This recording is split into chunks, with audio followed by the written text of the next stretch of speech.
got a little bit more guile, maybe a bit more, experience and those things. And he's got a proper eye for goal as well, Dak. You only have to look at his career statistics to see that. But as has been the case for the last year and a bit, the manager, he's having to contend with injuries over and over again and missing key players. And definitely. It has an effect. I mean, Marco, I was so proud of you last night sticking up for Tony Mowbray, because some of these fans need to get reality check. I couldn't quite believe what I was hearing. We've played for years. Yeah. We've got young lads who die for the shirt, and they need to get a reality check. Bearing in mind that manager has only signed one player since he come here, and that's Bradley Dack. He hasn't signed any of them that's coming here. Yeah, it's a team effort, and that's probably we aren't the only club who does it like that. It's probably more sensible in many respects, because the continuity is there. So if the next manager comes in, he ain't dealing with a load of players who there for the wrong reason. So I think as you said, we've had the fans. I think we were talking about with you, David, the other week, how the fans stay with the team even when they're behind at home and things like that. And there's so much going on. Well, I mean, I was a bit disappointed with Simon, because I was surprised really that people would come on and say things like that. You were disappointed with me? Well, because you said they are entitled to their opinion. Well, of course they are. Yeah, they are. But I just think you have to stand up to that. You have to sort of. You did, didn't you? Yeah, I did. I'm not going to stop them coming on air, Marco. No, if they have a different opinion to you. I almost think it's it's almost like mischievous, really. I don't think so. Oh, I think they were just voicing opinions that they held. We know how fragile a football manager's position is. Yeah. And we know, if you lose 6 games on the trot, most managers get the sack, and it's easily done in professional football. It doesn't take a lot for that to happen. Look at Preston. They've not won for 6 games, have they? It's after being the best team in the league for the start of the season. So it happens, but we can't. I just don't understand that mentality where you straight away. Okay, if you don't like the man, you might not have wanted him here in the first place. We obviously understand that happens regularly, but when we've been as solid as we've been for the last 14 months, I was just with the injuries, Marco, with all them injuries, loads of factors, David, loads of factors. Done like a grand job. Yeah, I agree. You stick up for him, Marco. You're doing well, mate. Well, yeah. It's just, it makes sense as well. It's better for the club. How nice is it that we've got a manager who's been at the club for more than a year for a change? And he loves being there now. Yeah, I mean, we obviously, we're in the media and we have to react to things, But sometimes I get sick of talking about managers getting sacked. In the 14 years we've been doing this show. Well, I don't always agree with things Tony Mowbray does, right? Yeah. But at the end of the day, all managers make mistakes. If he didn't make any mistakes, he wouldn't be our manager in the Premier League. Simple as that. A couple of messages for you, Davey. Oh, yes, son. Ron says, Davey talks some rubbish. He needs to respect the team that Sunderland are playing. Says Ron. Rubbish. It's because you said 4-0, Davey. You got maybe a little bit carried away there, but it can happen. Harry says, I wasn't too optimistic about tonight, but Davey's call has made me feel more confident. He should be in the dressing room giving the lads a pep talk before the game. I've said that every game. I should be in there. Dream come true, that, Davey, wouldn't it? Yeah, get me in that dugout, never mind the dressing room. I think that would, I think that would be an interesting dynamic. Put it that way. Davey, thank you. Cheers for coming on. Enjoy the game tonight. Take it easy. Always enjoy Davey's calls. The number's 0800 234 6565. You might still get on this evening. It is an 8 o'clock kickoff, remember, which buys us just a little bit more time in terms of our build-up here on BBC Radio Newcastle. It's just coming up to 7:15 now. Matt Bailey at breakfast. We're talking about stuff you don't see anymore. Gary says you never see toys in cereal boxes anymore. Louise says phone booths. And producer Tony, yours is something that we never see at a shopping centre. In Eldon Square, remember those big wishing well things you used to throw money in, like 2p's? Big pools of water that you used to throw money in. Yeah. No, it's our version of the Trevi fountain, isn't it? Tony, forget Rome. Book me a flight to Eldon Square. Matt Bailey at breakfast. Weekdays from 6. BBC Radio Newcastle. Well, I asked you the question earlier. You've had time to think now. What do you not see anymore? 50-50s. 50-50s? As in tackles? Yeah. Right, I see, yes. Yeah. Okay. I thought it was like a type of ice cream or something you were on about. Half strawberry, half chocolate. But no, you'd say, okay. Yeah. Fair enough. Don't see them anymore. No.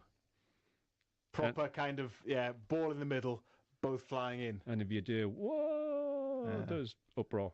Yes. And both get sent off probably these days, wouldn't they? These days. Johnny Hutton, Tell you what you don't see anymore. What don't you see anymore? Aztec bars. Do you remember Aztec bars? Aztec? No. What Cadbury's Aztec bars. Oh, okay. Probably before your time. Really? What kind of bar were they? They were lovely. All right. Chocolate? Yeah, nutty. Chocolate and nuts? Yeah, caramel. Yeah, all right, okay. I remember Texan bars, which are really chewy. And they aren't around anymore either. Curly Whirlies. You don't see many Curly Whirlies. They still have curly whirlies, don't they? I haven't seen them. Yeah, you can get curly. Did he used to bite all the chocolate off and then have the caramel afterwards? No, just used to have a lot. Bite into it. Okay. Used to take them off the kids. Johnson so they didn't rot their teeth. Doing them a favour. Johnson Hutton Spring. Marco seems to be saying that we can't criticise the manager if we think he has made a mistake. No one's calling for the manager to be sacked, and Duncan wasn't, says John.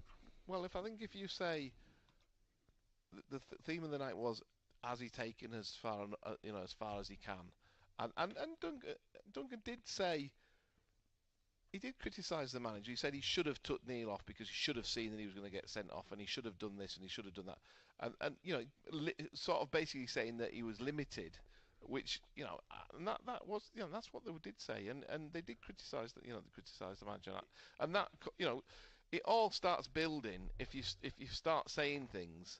It builds to a crescendo that if we got beat tonight and more people felt like that, which I don't think they do, then the pressure starts to build, and I just don't think we need to be in that situation.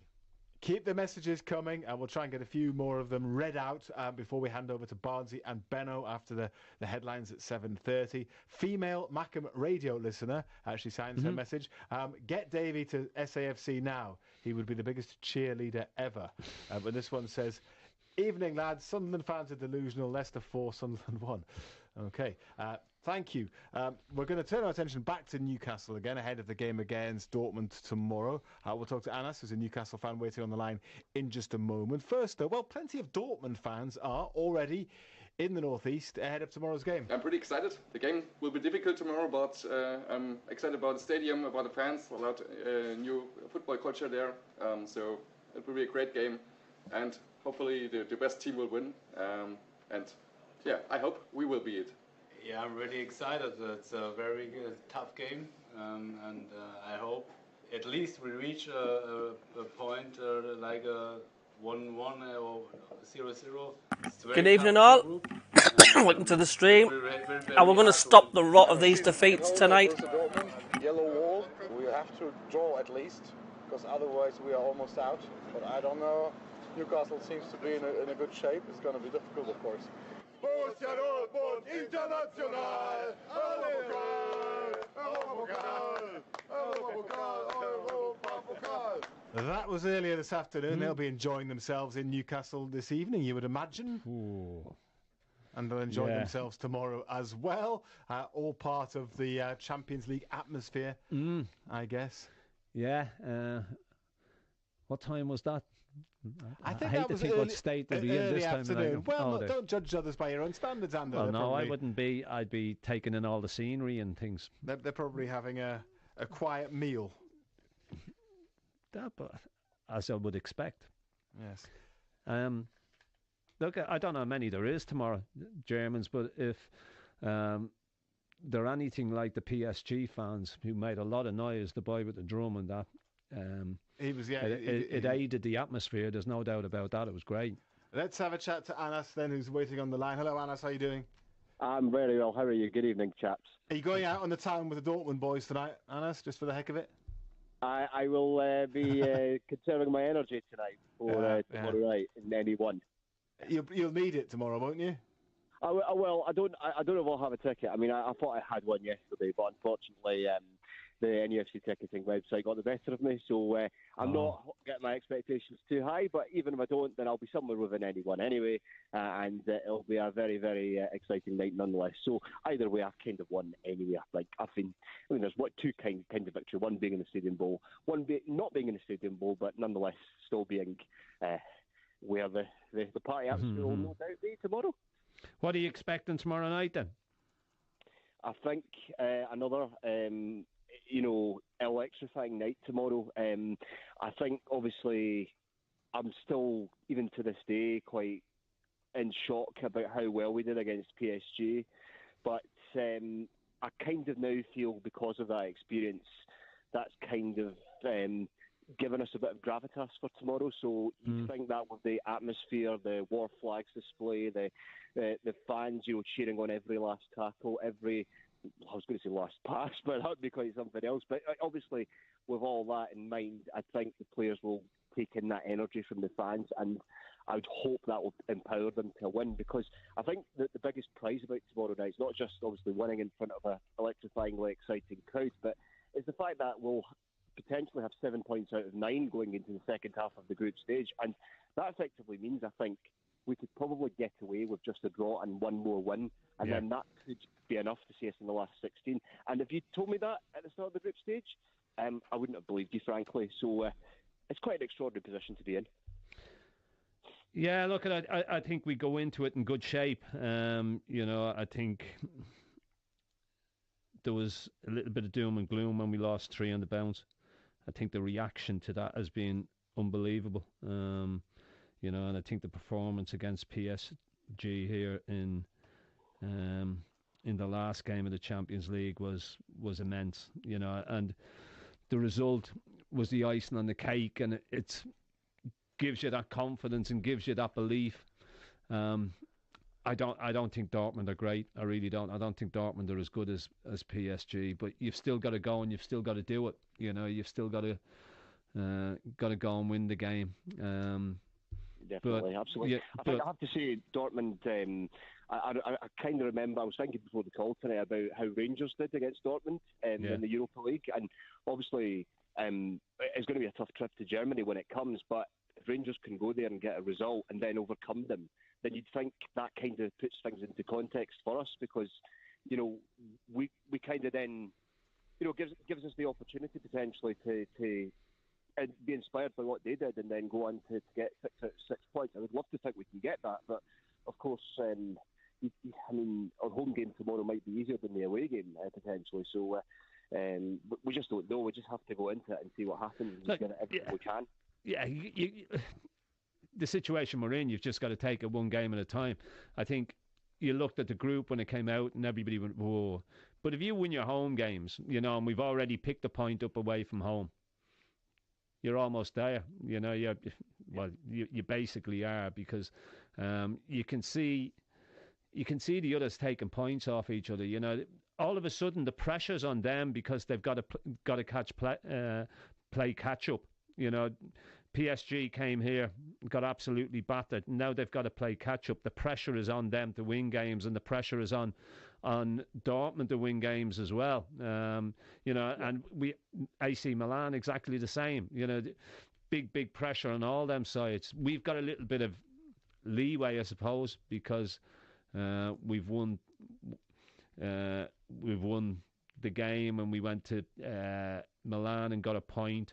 So we've got a bit of leeway to a degree. But I would be disappointed if we didn't beat Dortmund tomorrow. I really would. I said earlier, and I don't know whether you heard it, Anas, that I've seen a little bit of Dortmund this season. I watched them again on Friday night and they won. And they didn't look any great shakes. They didn't.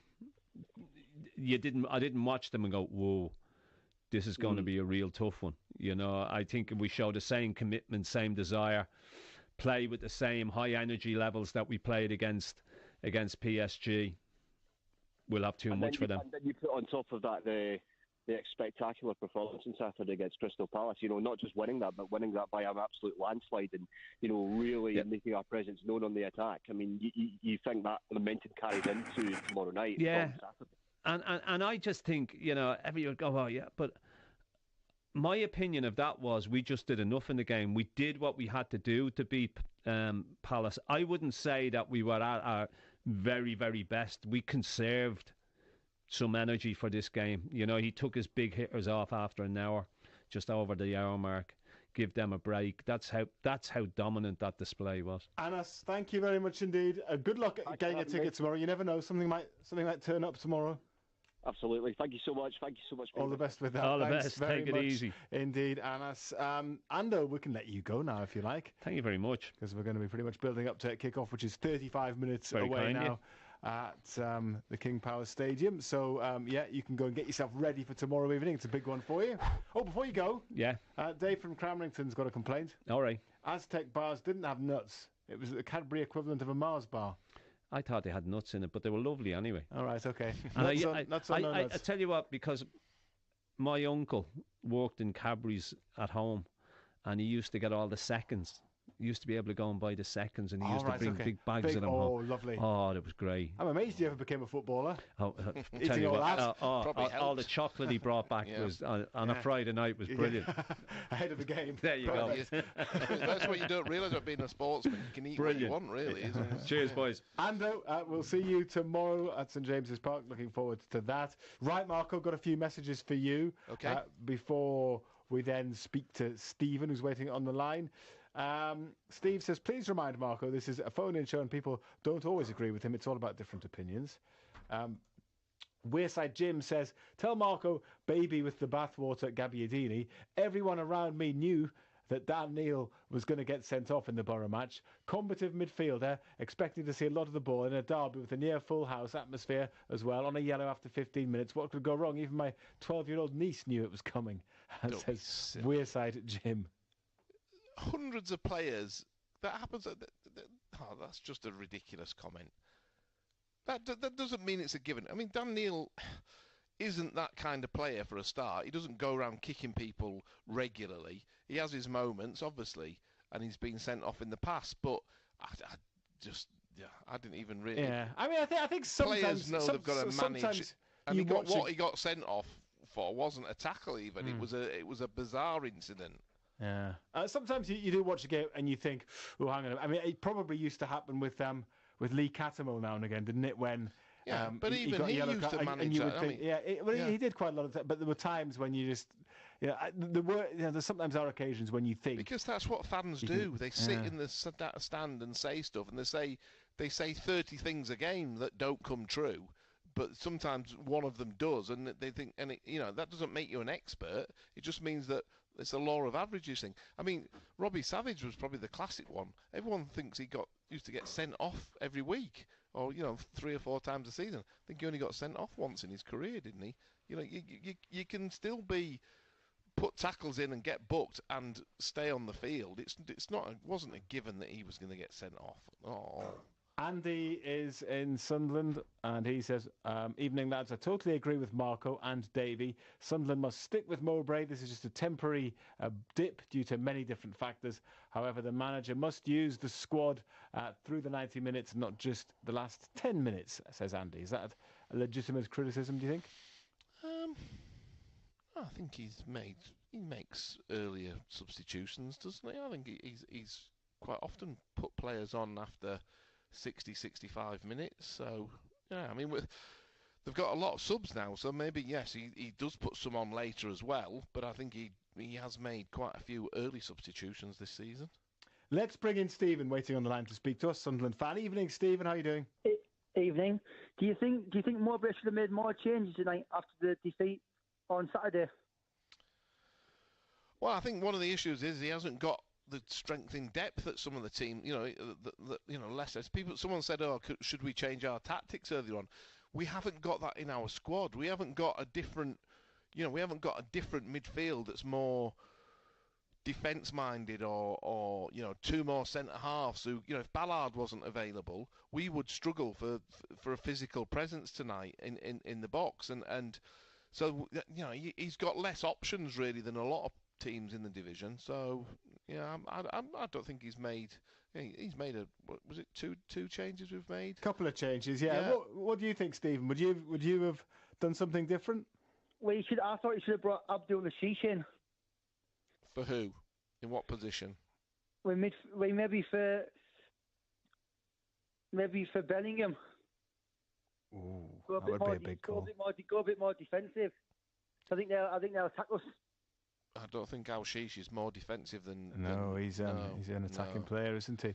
But the thing about Al-Shish is, though, he clearly, I think out of all the players that he's got that he can bring on, he seems to think he's often the first one that he turns to, isn't he? And he certainly... because what I was talking about earlier on about Burstow, Al-Shish, when he comes on, he actually has an impact on the game. Mm-hmm. You go, okay, fair enough. You've come on, you've got on the ball, you've had a shot, you've got to wide areas, and you've put crosses in. So yeah, look, I like him, but I don't think again, this is what I was just saying.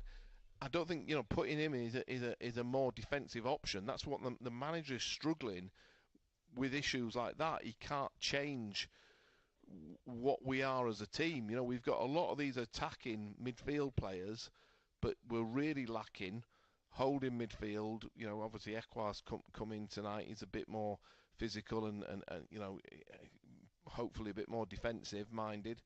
But I think we are limited in what we can do because of the inexperience in the squad. What do you think is going to happen tonight, Stephen? I think it might be 2-1 to Sunderland. So that would be a cracking result, wouldn't it? That would be a cracking result. You'd take that. Thank you very much for sharing your thoughts, Stephen. Thank you. Thanks, mate. Thanks a lot for your call this evening. And so, looking at some of the other predictions that have come in, there's a degree of confidence from some people that Sunderland can get a positive result this evening, and no reason why not. We'll do a couple more of your messages in just a tick, but it's just gone 7:30. Total Sport North East. BBC Radio Newcastle. Sunderland's game at Leicester kicks off at 8 o'clock. We will have commentary, and Nick Barnes can remind us of the team news. Yes, two changes. Dan Neil and Mason Burstow back in. Burstow up front, Dan Neil in midfield. Al-Shish, just mentioned there, is injured, as is Bradley Dack. Neither of them feature. It's Patterson in goal, Hume, Ballard, O'Nien and Huggins, Neil and Ekwa, Roberts, Jobe, Clark and Burstow. Two changes for Leicester City. Cassidy and Iheanacho come in for Leicester. Thank you very much indeed, Barnsley. Barnsley and Benno will be on hand to take you up to the 8 o'clock kickoff very shortly. Elsewhere, Newcastle United's head coach Eddie Howe says he expects Sandro Tonali to be involved in tomorrow's Champions League game with Borussia Dortmund at St James's Park, despite the ongoing investigation into his alleged illegal betting. Joe Willock has trained today. Sven Botman remains sidelined with a knee problem. Tonight in the Champions League, it's Sevilla against Arsenal and Manchester United against FC Copenhagen. Both of those games kick off at 8 o'clock. In non-league football this evening, in the National League, it is Rochdale against Gateshead. In the National League North, Chorley against South Shields and Darlington against Blythe Spartans. In the Northern Premier League, Premier Division, it's Lancaster City against Morpeth Town as well. And some sad news which broke this afternoon. The Everton chairman, Bill Kenwright, has died at the age of 78. He originally joined the Everton board 34 years ago. He has been chairman there since 2004. In cricket, Graham Clark says that he is delighted to sign a new 2-year contract at Durham. The batter has thanked Ryan Campbell for creating a good playing environment. Meanwhile, his teammates Ben Stokes, Mark Wood, Bryden Carse and Matthew Potts have all been awarded ECB central contracts. And at the Cricket World Cup today, South Africa beat Bangladesh by 149 runs. And World Rugby has announced a new competition on the men's international calendar, which will start in 2026. The tournament will be made up of 24 teams, split into 2 divisions, with 12 teams in each, with promotion and relegation, starting from 2030. So just before we hand over, Marco, a couple more messages. This one's on Mason Burstow. It is from Kenny, and he says, I just don't see Burstow scoring more than 4 or 5 goals this season. The way that he plays, I'd be concerned if he keeps his starting place in the team. I think that Rusin is the man that Mowbray feels will provide the goals, but he just feels that he's not up to speed yet. Yeah, look, we're relying. Rusin's probably the one who's got more experience he's played in a senior league, and so we'd like to see what he's up to. He hasn't really even played down the middle much, has he, when he's been coming on? But look, somebody's got to grasp the nettle and become that player. Burstow's got to do. You can't be a centre forward if you don't carry any threat, and I think that's, for me, the issue with him at the moment. Look, he's obviously, as I said, technically a very good footballer, has all the tools, but you've got to want to score. That's the big thing. And this one is from Jason. He's in Jarrow. He says, good evening. I just wanted to ask Marco about Sunderland playing only in one way. We never seem to have a plan B. That's often a criticism, isn't it, of a team? I mean, plan B, yeah. Go on, sorry. Finish that. I finished the message. I just don't know what, yeah. That plan B thing is one of the biggest, I don't know. It's almost like I played football for 800 games. We very rarely had a plan B. In fact, hardly ever. I don't know what. You can change of 1 or 2 things in a game, or you can change the personnel. So in certain times at certain clubs, if you played 3 or 4 different players, you might be more on the front foot. But obviously that left you more exposed at the back, and vice versa if you played the other group. So you could do that. But look, a plan B in a game, I really think it's a bit of a misnomer. I really do. What do people expect you're going to do? It's not like we just we train week in, week out, and the managers expressed this about some of the players who are up and coming in the squad. It takes them a while to get up to speed, to learn the way that we play. So you can't then go out and become a Route 1 team, or change it so that you go massively defensive, because we just haven't really got the players to do that. And one more, it's from John, who says, I've been watching the highlights from the Stoke game. I do have 2 concerns, Marco.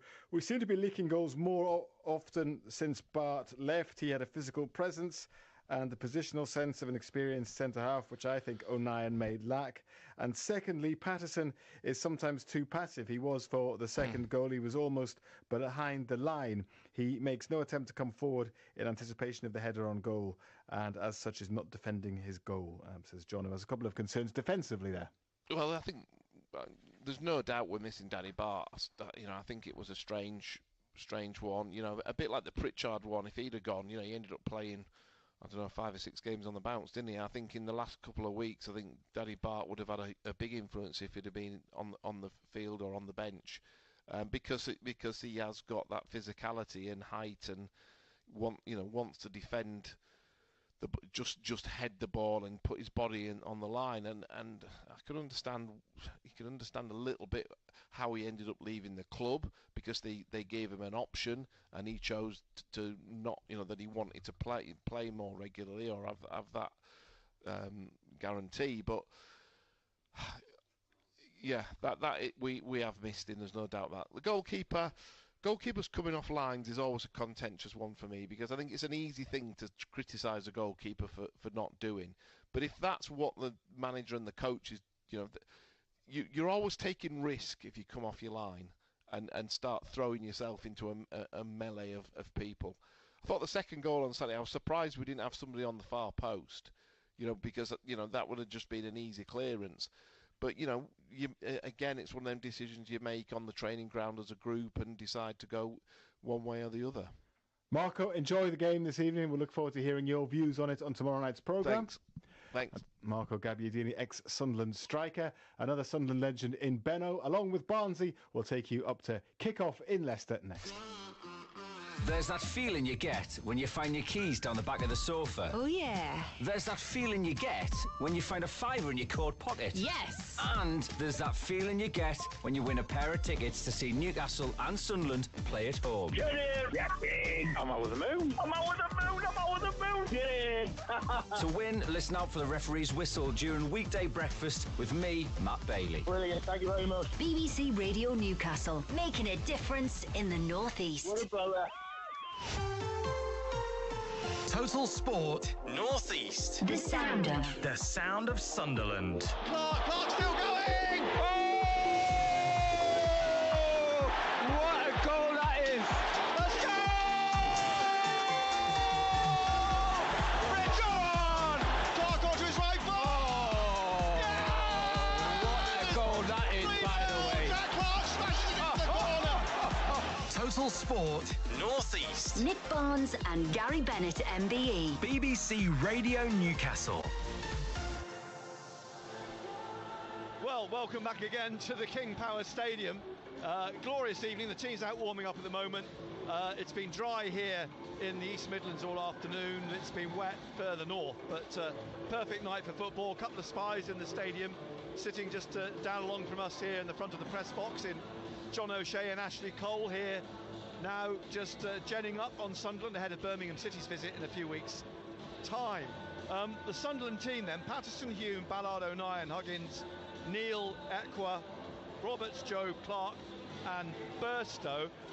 Doesn't really come as a surprise to me. We were surmising on the journey down and over the last couple of days what was the likely lineup. Had a feeling that was probably going to be the case. Yeah, again, I just think that, okay, the last two results haven't gone our way. The Middlesbrough result at home, 4-0, man sent off playing with 10 men. Then going to Stoke after the international break. I just think that we didn't start at Stoke. I know people are thinking that the referee, the handball decision, but for me, I just don't think we did enough to win the game. I think at times we were sloppy. This is going to be a totally different sort of game. It's going to be a test. It's going to be a test. You've got to, you've got to hold your hands up to Leicester. They're the best team in the division, and it shows. They're top of the league. I think they've won 12 out of 13. Is that right? They've won 11 out of 12. But if they were to win 12 out of 13, they'd be the first team since Bristol City in 1905 to achieve that. Yeah, but you expect Leicester to be up there, don't you? They've still got Premier League quality. You come to this ground, it's got that Premier League feel about it. And you've got to give credit to the players. They've gone out there, they've dusted themselves off. Okay, they got relegated, but they think they can bounce straight back. And the way they are going about things, they're going to do that. Well, the Leicester team, just to give you an idea of their quality, as we go through it, Mads Hermansson, a Dane in goal, 23-year-old keeper. The back four is the Portuguese international, Ricardo, who played here in the Premier League. He's actually been here since 2017.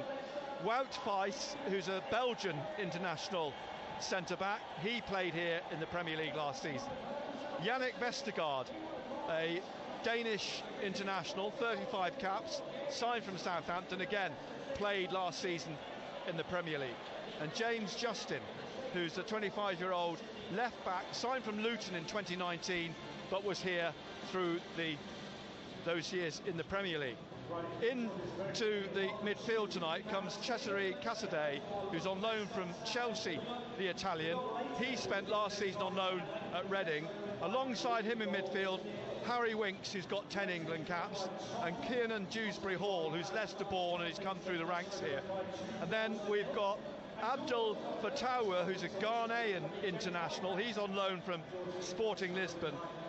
No Jamie Vardy in the starting lineup tonight. He's on the bench. But Kelechi Iheanacho, the Nigerian international, 48 caps, well-established Premier League player. and Steffi Mavididi, who was signed from Montpellier in the summer. That is some lineup. Yeah, it's some lineup. That's the quality, and that's what we've got to face today. And again, I think it's a good test for us, and it's going to be a good footballing game. But what we've got to do, we cannot start the game like we started against Stoke. Because these, as you've just mentioned, have got quality. You make mistakes, they'll punish you. Well, talking of Stoke, after the game, I caught up with the, as it was on Saturday, Sunderland left back, Trey Hume. Trey, tough, frustrating afternoon? Yeah, definitely. The way we play football, we play possession-based football, and the way they play is they play transition and a pressing team. So obviously we don't want to play into their hands too much, trying to play up in the back a lot. But at times we got through them. At times they nicked it off us. But I think the goal in the second half is the poor one to concede, especially at the start. So kind of killed us for a bit, and we were chasing the game after that. I suppose the problem is Alex Neil knows you inside out, doesn't he? He knows how to stop you playing. Yeah, he obviously knows our players and he knows the way we play. He probably analysed us a lot throughout the week, but even at that, I thought we played through them a lot, and we created a good lot of chances. Just the day we're unfortunate not to take them. Mixed emotions for you this week, because you've been away obviously with Northern Ireland. We talked about that before you went, and you were player of the match on Tuesday night despite the defeat. Then you come back to this, and it just shows you football can quickly turn around on you, can't it? Yeah, definitely. I try to separate the two. I try to keep the international football away from the league football, but it's obviously, for me personally, it's tough in the leagues playing Saturday, Tuesday every week. Whenever I go away with internationals, a lot of boys get a break, but obviously the international players don't. But I'm not here to complain about that. I'm here to perform every week, and that's what I'm trying my best to do. I mean, Tony says it's difficult because when he cited your example, you go away with Northern Ireland, you probably train very differently to the way you train at Sunderland, and you play in a different position possibly, and that makes it very difficult then when you come back to try and work on today's game, because there's so little time to do that. Yeah, as you said, there is little time to do that, but as a team, I think we recognise the way we should play and the way we do play.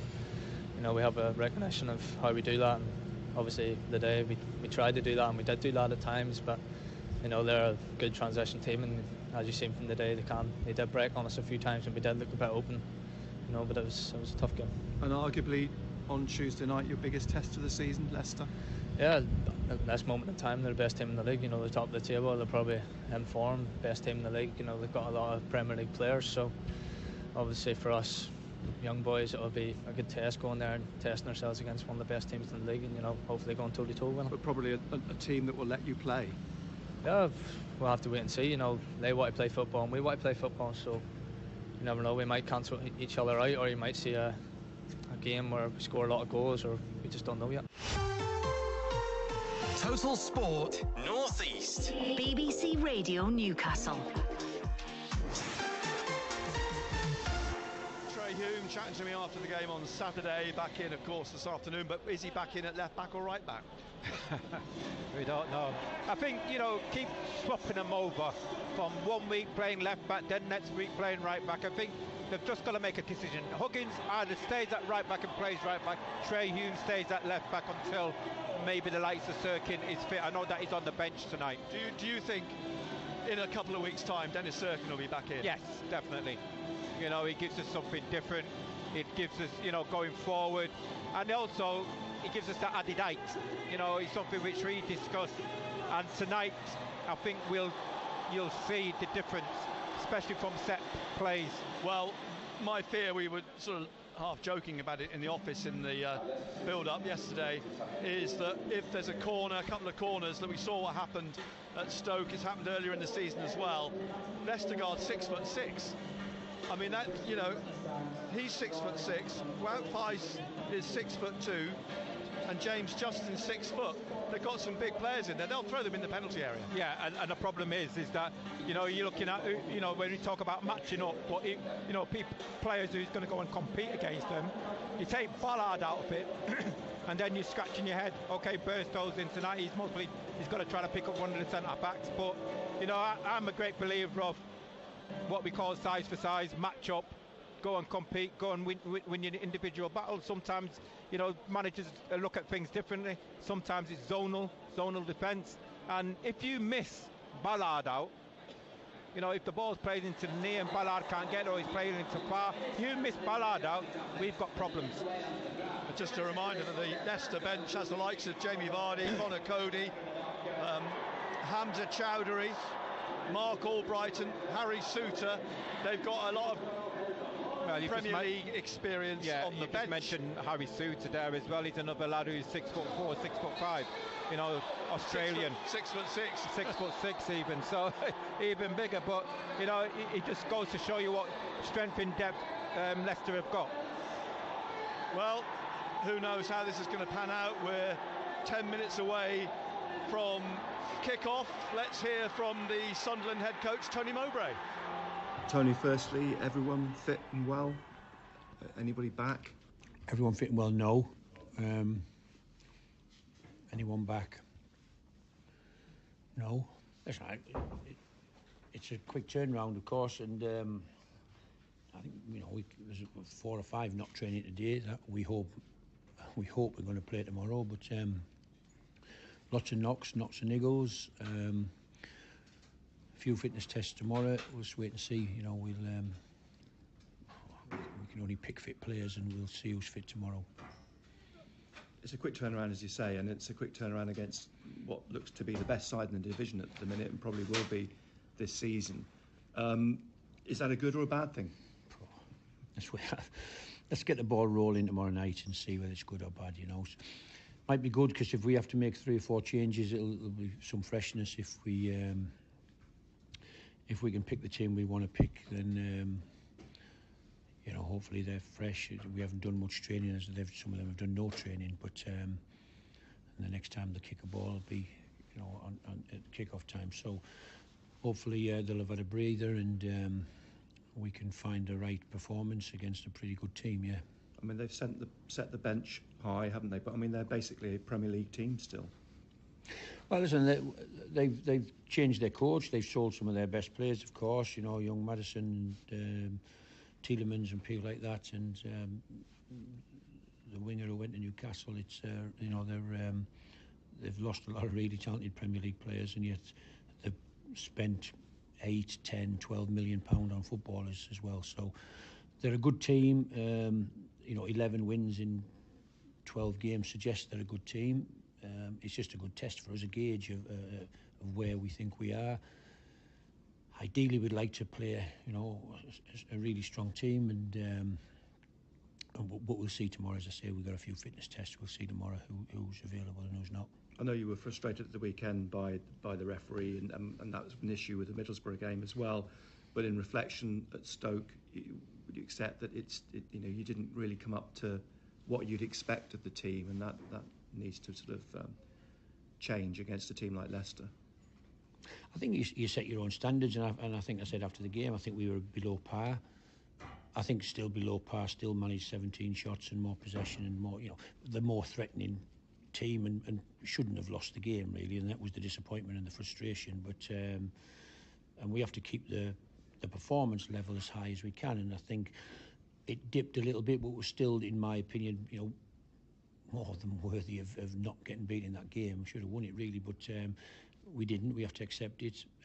We've got to try and get the performance level back to where we need it, and a performance level that can win games. Now, whether it can win a game against the team right at the top who's won 11 out of 12 is another question, but I think it's a great opportunity for us to go and test ourselves and see where we are.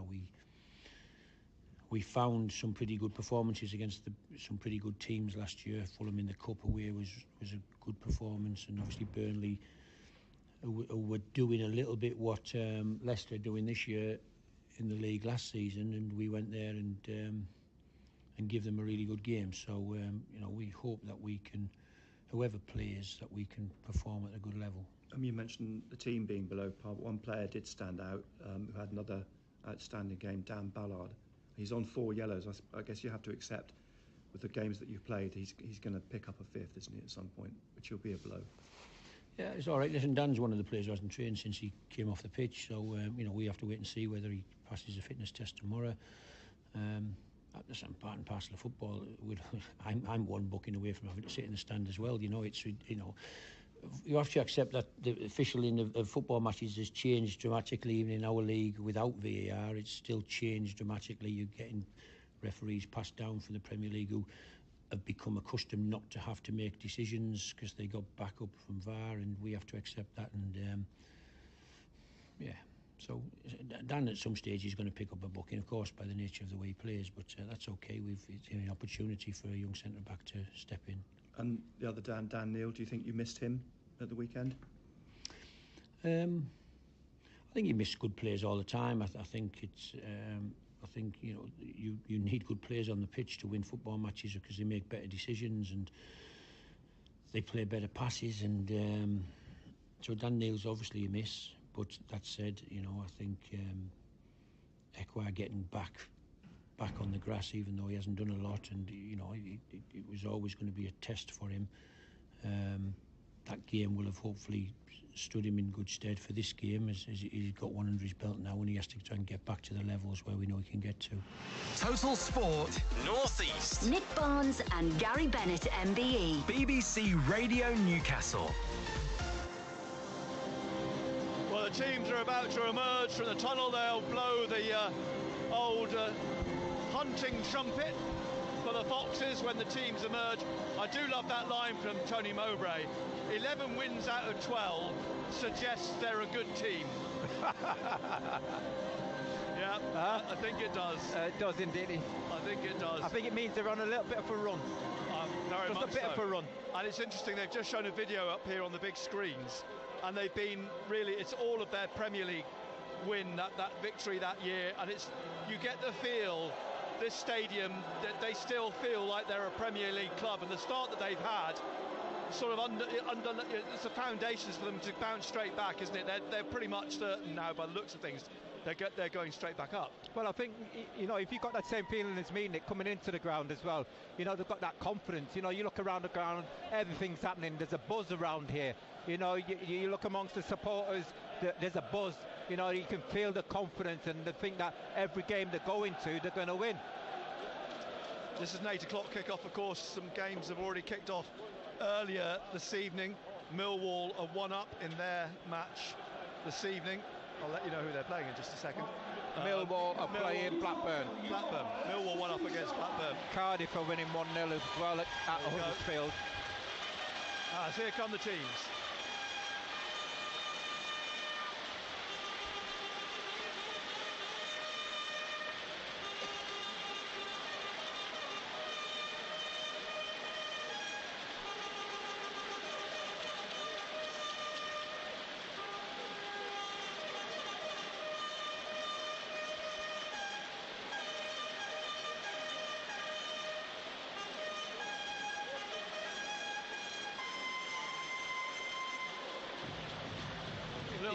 He's done well there.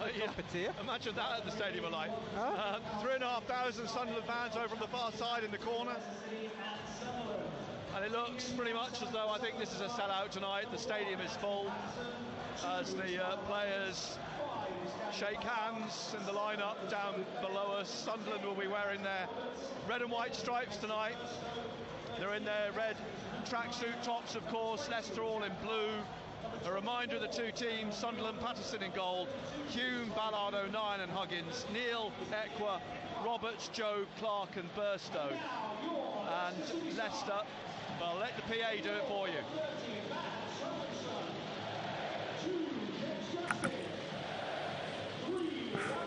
Hello.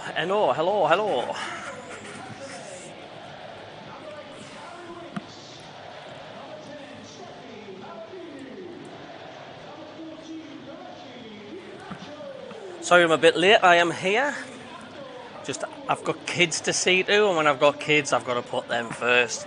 Just getting one of them settled upstairs.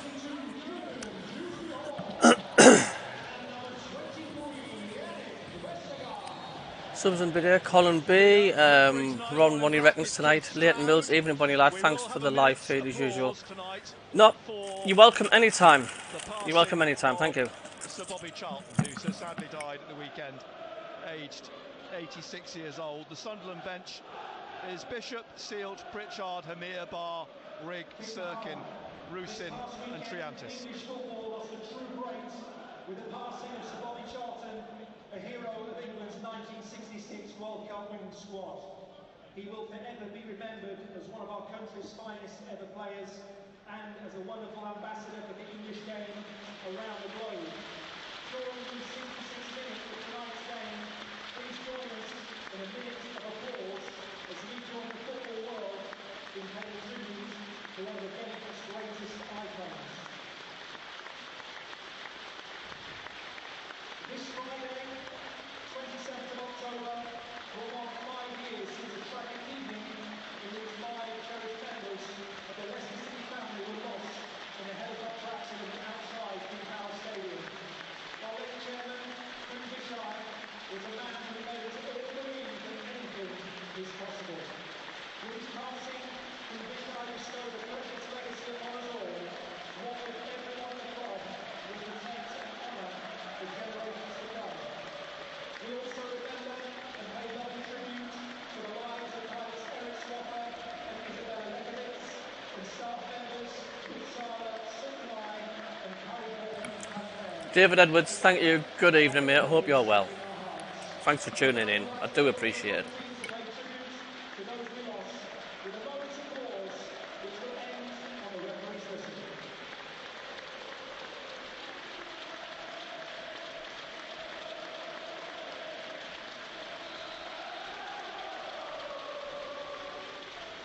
Well, that was something quite special. Not only the applause for Sir Bobby Charlton, but for Leicester City's former owner. If you heard it over the PA there, it's 5 years ago this Friday, the helicopter crash.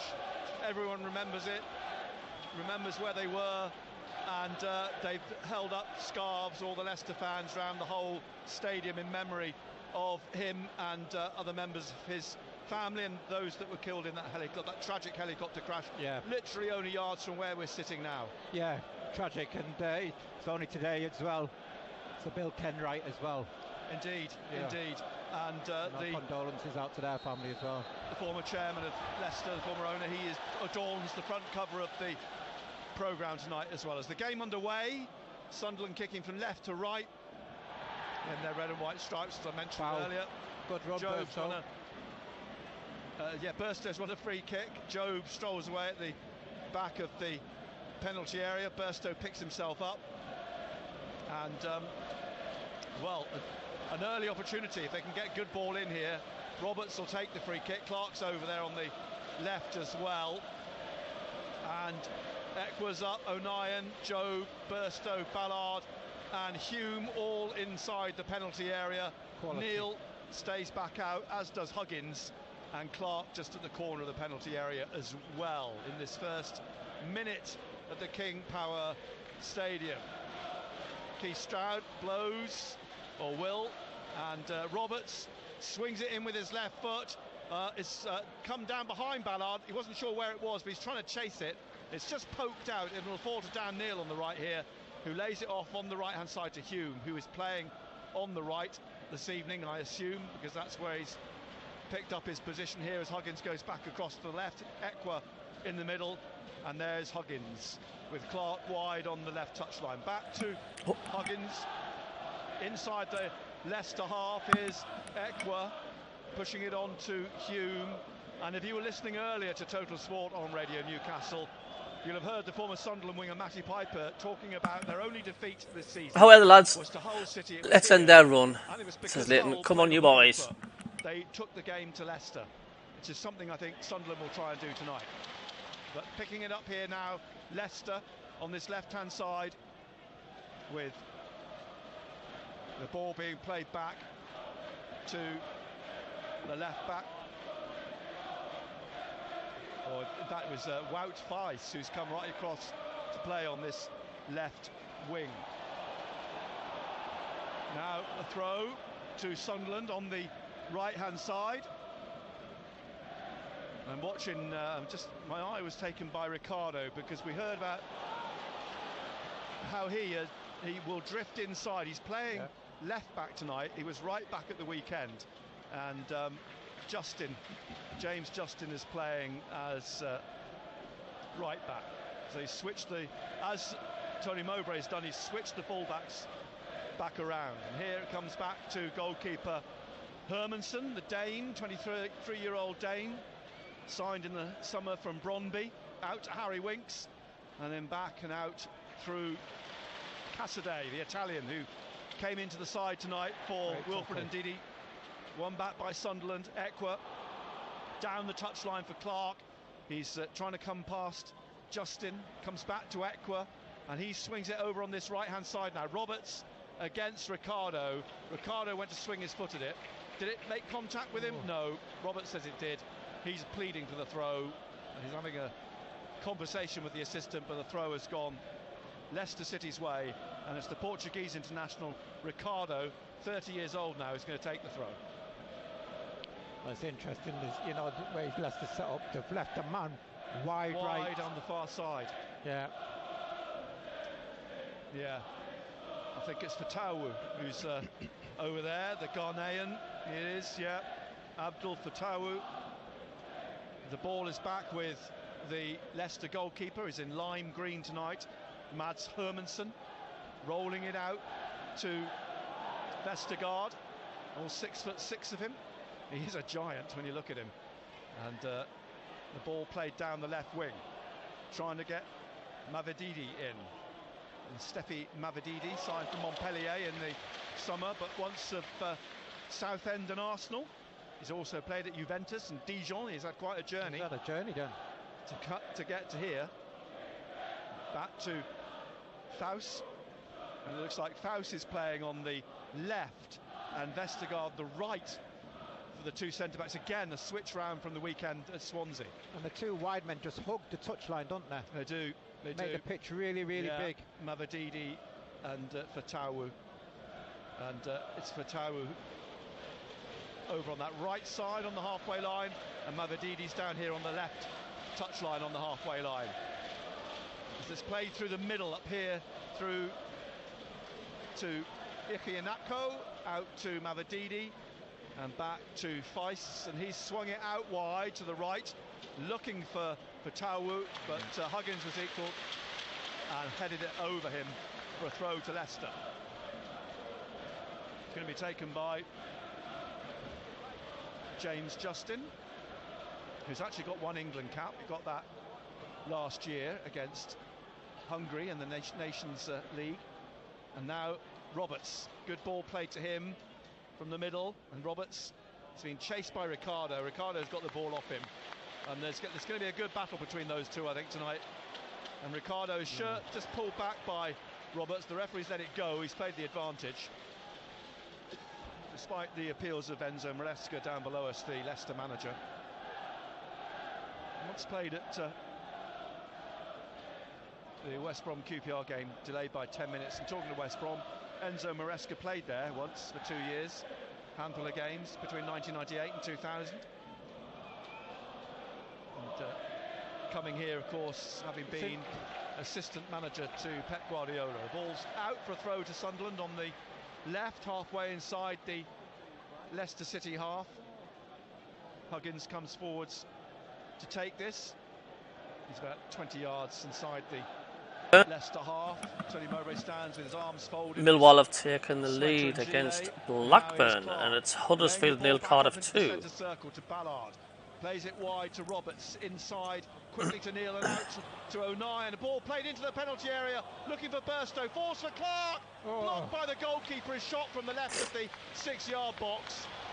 And a break, possibly on the right now, for Tawu's trying to get forwards. Job gets in front of him and gets the ball to Ekwa. Great ball by Sunderland. Great chance, but it was a narrow angle. The keeper was ready for it. Neil shoots from outside the box and pulls it, drags it wide of the right post. That shot coming from Jack Clark in the 7th minute. Great ball in. Burstow's got to break his neck to get in there. Yes, it should do. He's got to get in front. He's got to get in front of that defender. Yeah. He had too much time on his hands. That was the trouble. Ball passed out by the goalkeeper up to the halfway line. Huggins puts it back down the left. Picked up at the edge of the area by Burstow. He tried to find Job behind him. Leicester have won it back. That was close. And bringing it up over the halfway line now. Dewsbury Hall over up to the edge of the penalty area, rolling it for Fatawu on the far side of the penalty area.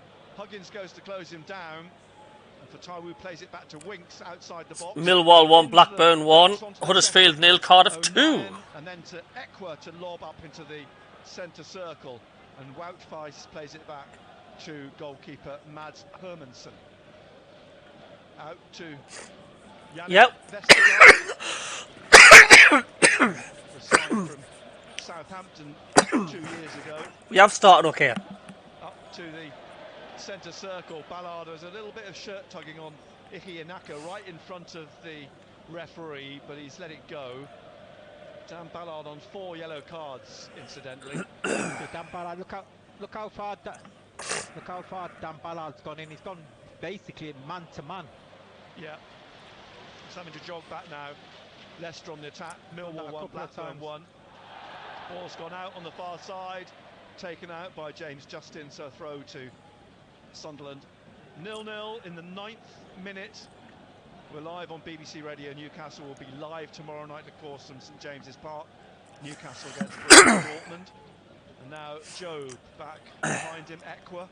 Ekwa on the left-hand side, just lifts it down the wing, but out for a throw to Leicester City, who are away at Queen's Park Rangers at the weekend. Sunderland, of course, will face Norwich City at the Stadium of Light. The last time we beat Leicester City, we had Jordan Pickford in goal, Billy Jones in defence, Lemine Cornet, Papa Diliboji, Patrick Van Aanholt, Paynier, Ndong, Jason Denier, Duncan Watmore, Jermaine Defoe and Victor Anichebe was the squad when we last beat Leicester. He's got to be aware of him. He knows he's there. Keep him glancing back, checking he's still there. As the ball comes down the right here, and Iki Inako, well, he looked like he pushed Ballard, but Ballard straight back up on his feet and manages to shuffle the ball out for a throw to Leicester on the far side, 10 yards from the corner on the right. 10 minutes played, 0-0. Leaders Leicester, no draws this season, and just that one defeat here by Hull at the beginning of September as the ball goes out for a Sunderland throw, to a big roar from the Sunderland fans in that corner. Fantastic turnout again by the Sunderland. Amazing, isn't it? Middle of the week, 3,500. Yeah, fantastic. It's not even half term. Patterson stands in his bright yellow, waiting for Huggins to take the throw. Down the line it goes, flicked on by Jack Clark. Back from Jobe into the penalty area to O'Nien. And it's going to have to be quick here to chase out, because Ihianaka was on his shoulder. He finds Dan Neil. He's tackled, and Dewsbury Hall now trying to find Mavididi down the left of the penalty area. And a block as he tries to cross by O'Nien for the first corner of the game. Yeah, he can't afford to lose the ball there.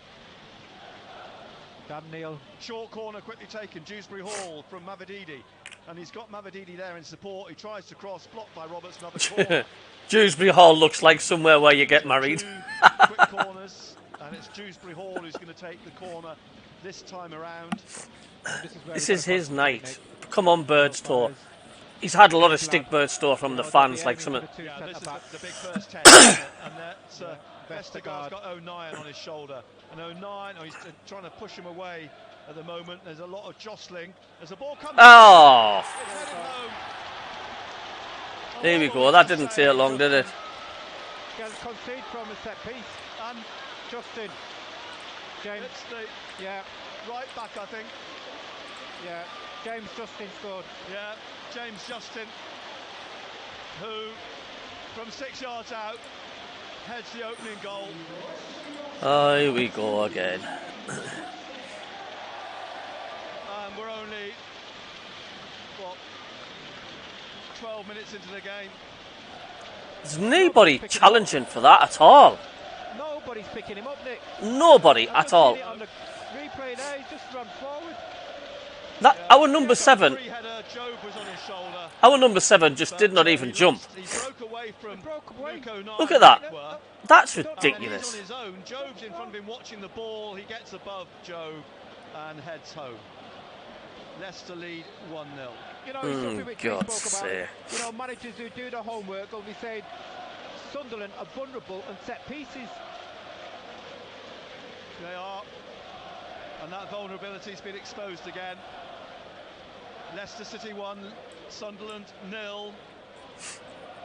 As the ball poked back by Theis, it's come though into the path of Roberts on the right-hand side. They got back in the game quickly at Stoke. Roberts trying to cross. He wins a corner. Ricardo making the block. Can we get a Well, we didn't expect to win this, did we? No. Let's see if we can get one. This corner, short from Roberts to Clark on the right-hand side. Whips it in with his left. It's whipped away off the head of Dewsbury Hall, though. And Neil trying to recycle it down the right of the penalty area. And he's found Joe back to Clark, inside to Neil on the edge of the penalty area, out to Roberts on the right-hand side. Leicester have got everybody back. Well, we've got to do it the Sunderland way. We'll win 3 in the trot. We've got to equal it and lose 3 in the trot, haven't we? Of course we have. Of course we have. The goalkeeper who passes it out on the far side to the goal scorer. He's looking for Cassidy. Down the right wing. Joe trying to go with him. Played inside. And then across the pitch. Yes, set pieces we've been awful for ages now. We have, like. And he's almost on the touchline on the left of the corner and plays it back to the goalkeeper. Closed down by Burstow, but he's played it out. And out into touch. It's a throw to It's next to me, shower. Sunderland. Oh, don't start that again. Leicester lead then 1-0. James Justin's first goal of the season. And here is Hume on the right wing, back to Luke O'Nien. O'Nien trying to find Job in the centre circle. He's pushed down by Vestergaard right in front of the referee. Free kick to Sunderland. Job takes it quickly, not from the right position, but the referee's happy with that. Coming through, Job now to Ekwa, looking to get it to Burstow, came down off him, looking for Neil. Neil gets it back as it bounces off Dewsbury Hall. And out wide here to Roberts. Roberts dribbling at Faust. He's got an overlap from Hume, trying to get in down the right-hand side, leaves it for Hume. Hume, high ball, played across the penalty area. Clark looking for it, but it's headed away for a corner by Fatawu. Throw in, I think. Oh, is it? Is it a throw? No, it is a corner. It's a corner? Yeah. We've got to defend better than that, like. I don't care what anybody says. Corner. Leicester score from their second corner. Sunderland take the second corner short to Roberts, who puts it in the box. That's a great ball. And a big stretch by Ballard, but he couldn't get on the end of it at the post. And that's what we're talking about, desire. You've got to try to get on the end of things. Yeah, Ballard threw himself at it. At full stretch. A lovely ball into the far post. It span through and round. So 1-0 it remains to Leicester City. Watching a replay of the Leicester goal. It's embarrassingly easy, really. And ball out for a throw to Leicester on the far side. Someone says, would Chelsea ever recall Birdstow back from fancy? And I wish the hell they would. He's absolute crap. And then to the goalkeeper. In fact, it was Dan Neal's cross, wasn't it, rather than Clark from the left-hand side. Now with Theis, plays it up through the middle, looking for Cassidy. And it's run back. Sunderland, it rolls back through to Hume on the right-hand side, just outside the Sunderland penalty area. And Hume across to Ballard. Iheanacho goes to close him down, out to Huggins on the left-hand side and through to Job. He's tackled easily, though, by Vestergaard, the big defender coming up into the penalty area, finds Mavididi. Mavididi off the post. Crashed, took a touch off Patterson onto the foot of the post and out. And so it remains 1-0, but it was another opportunity for Leicester. Here's Faust. And that's what they're trying to do, get Mavididi into the game. Yeah. They just hug the touchline. If it's too hard. They fancy themselves 1v1. Yeah, but listen. Dewsbury Hall. Kiernan Dewsbury Hall down the left wing into the Sunderland half. Still going. He's overhit the pass for Iki Inako. And it's rolled behind for a goal kick to Well, Sunderland. cheers for that, Jacob. Yeah, it's been good fun. In the It's good fun. 18th minute here at the King Power Stadium. Yeah, I think Patterson done enough. Yeah. Building the stadium and all the surrounding of Sunderland and everything. Back up the post. Yeah, it's a powerful shot. And I'm going to be doing the stadium of light as well in the distance as well eventually. The foot of the post and to deny Leicester City as they play it out from the back here. Sunderland in their red and white. Just don't dive as much. Patterson just pushing it up to the edge of the penalty area, then passing it out to Luke O'Nien here on the touchline. Forward, a little flick from Burstow through for Roberts in the middle. Burstow carries on his run. Roberts now gets it out to Dan Neil on his right-hand side. Neil trying to flick it through to Burstow, but Leicester get it away. Hume trying to win it back, but then won back by Cassidy. Out to Dewsbury Hall, and then Mavididi trying to skip past Luke O'Nien, who puts it out for a Leicester throw on this left-hand side. Ricardo jogging across to take it, and he's taking it just in front of Tony Mowbray. Finds Mavididi, who hooks it right through the middle straight to Huggins at the edge of the penalty area. And now here's Ekwa trying to take it out wide to Roberts. Roberts now trying Sounds like we're getting murdered here. Carl Colombo. left, flicks it back to Hume behind him. And then O'Nien into the middle to Ekwa. And Ekwa plays it straight across to the far side, Huggins. Huggins just coming up to the halfway line, through to Jobe. Jobe on the left of midfield, Dan Neil calling for it in the middle. Jobe will go out wide left to Clark, who swings it into the penalty area, but straight into the arms of the goalkeeper on the 6-yard line, who falls gratefully on his knees with the ball clutched tightly to him. The longer we can keep it at 1-0, the more confident we can get. It's anybody's game as long as it's still 1-0. But if we're going in at half time 2 or 3-0, it's good night for you, innit? Down below us, the end of the tunnel, as the ball is swung by Vestergaard up through. We look good when we go forward. We do look quite dangerous when we're going forward. Is that a foul? Well, deemed by the referee to be a foul by Sunderland, by Jobe, rather than the other way round, even though it was Jobe who ended up. That's a solid tackle, that. Could have gone either way, that. Yeah. And free kick taken, has gone back to the goalkeeper. And he's under pressure, and he's pushed over by Burstow, but he's got the ball away. Out to Mavididi. Now Iki Inako on halfway almost. They call for a handball off Dan Neil, don't get it, Leicester. And Roberts is trying to find a way through here. He's got 3 players around him. He's gone past 2 of them, but then Ricardo blocks him, but loses it to Dan Neil. And Neil on the touchline to Roberts, trying to flick it through, wins a throw off Iki Inako. Has got words for Roberts as he walks away. Roberts throws the ball to Hume. 22nd minute now, almost halfway through the first half, and Sunderland trailing 1-0. Throw back to. We do have players to hurt them, absolutely. Cross to Ballard. Dennis Serkins warming up, as is Barr. And the ball comes down the left wing for Sunderland, but it's going to be allowed to go out by the shepherding work being done by James Justin, the goal scorer.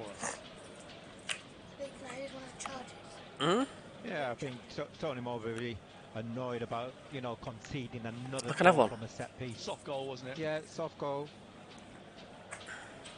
So Will you get that tonight? back it is with the Leicester get off it. goalkeeper. He drives this one up now to the halfway line, and O'Nien and Mavididi clutching each other, and Mavididi wagging his finger at the referee. The referee was waving his appeals away.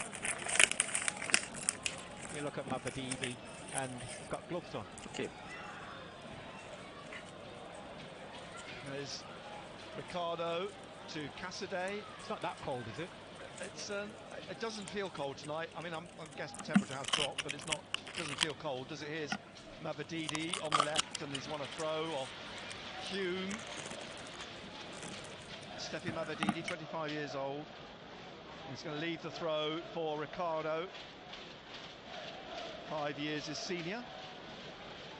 Ricardo inside to Ikianako, who has 48 caps and 14 Man, we've goals missed for Serkin, possible Nigeria, one of our best players. former Manchester City He is. striker. He's a miss. He's a miss.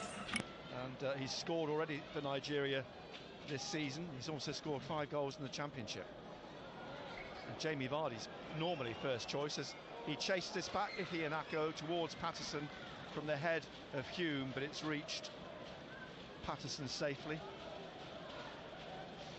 He leaves it to Hume. And Hume back to Patterson. That's just outside his 6-yard box with the ball at his feet. Steps on it, rolls it forward with the sole of his boot, finds Joe, but it bounces awkwardly off him.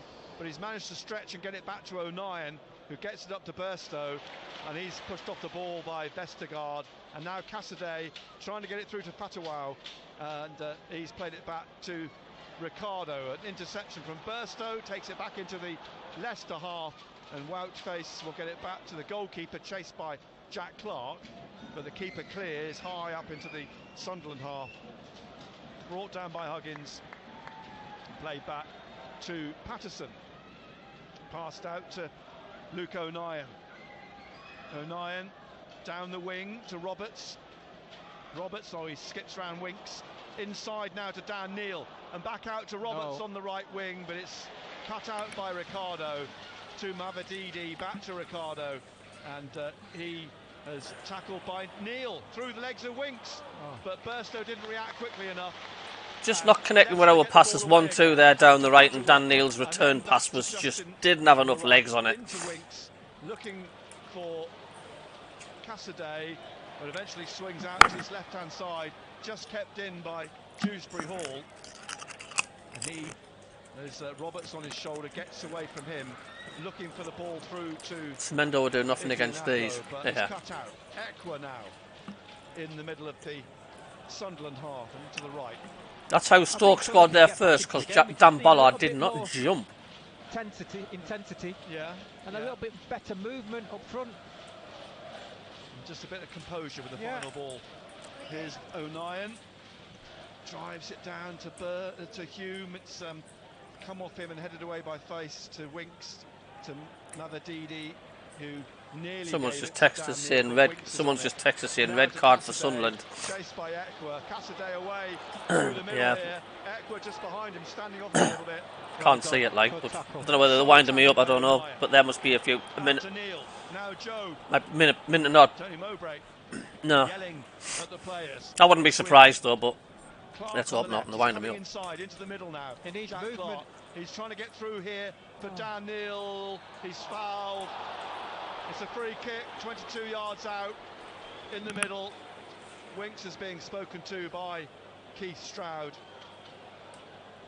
And opportunity. Yeah. You know, just like when Clark's picked the ball, I just need a little bit more movement up front. Just running off the ball. Vestergaard towers above everybody in there. Just saw him talking to the referee. He's looking down at him as Clark and Roberts over the free kick. 24 yards out, maybe, is where they position the ball. We missed Dan Neil against The Stoke. Leicester line is on the 18-yard line between both ends of the D.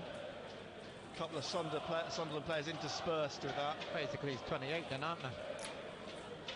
So they don't look 10 yards. No, they don't, do they? So, I mean, as you say, that's 28 yards, isn't it? If it's They cannot be 10 yards. Unless he's got little legs. The ball seems to come back another yard or two. I think they actually are gradually. Roberts is edging it back further, so it suits his trajectory. Leicester has 3 bookings. And It's because they're not 10 yards. The players are not happy that the Leicester players aren't 10 yards. Free kick from they where don't we, want 10 yards from where away we from the originally ball. started from. He'll do well to get it up and over that wall. Well, Roberts is going to try, and it's come off It's the not wall. 10 yards. And it's come off Vestergaard, who is 6'6", so no great surprise. And it's hooked away in the end, down the right wing by Patawu. straight back to Patterson, who passes it out to Ballard. In the 28th minute now, live on BBC Radio Newcastle. Leicester City, though, lead 1-0. Have done since the 12th minute. A nice bit of football too much of it. and Roberts. Pass through is too much. And Hermanson was able to clear. Now it's Neil again on this right-hand side. Neil goes inside. He had Roberts on the outside and then plays it back to Ekwa in the middle of the Leicester City half. Through to Burstow at the edge of the area. You've got to be stronger. In the end, through to the goalkeeper. 3,500. Closing down, but the keeper. I think the keepers will give you a chance. Yeah, I really do. Throw taken by Hume on this left-hand side.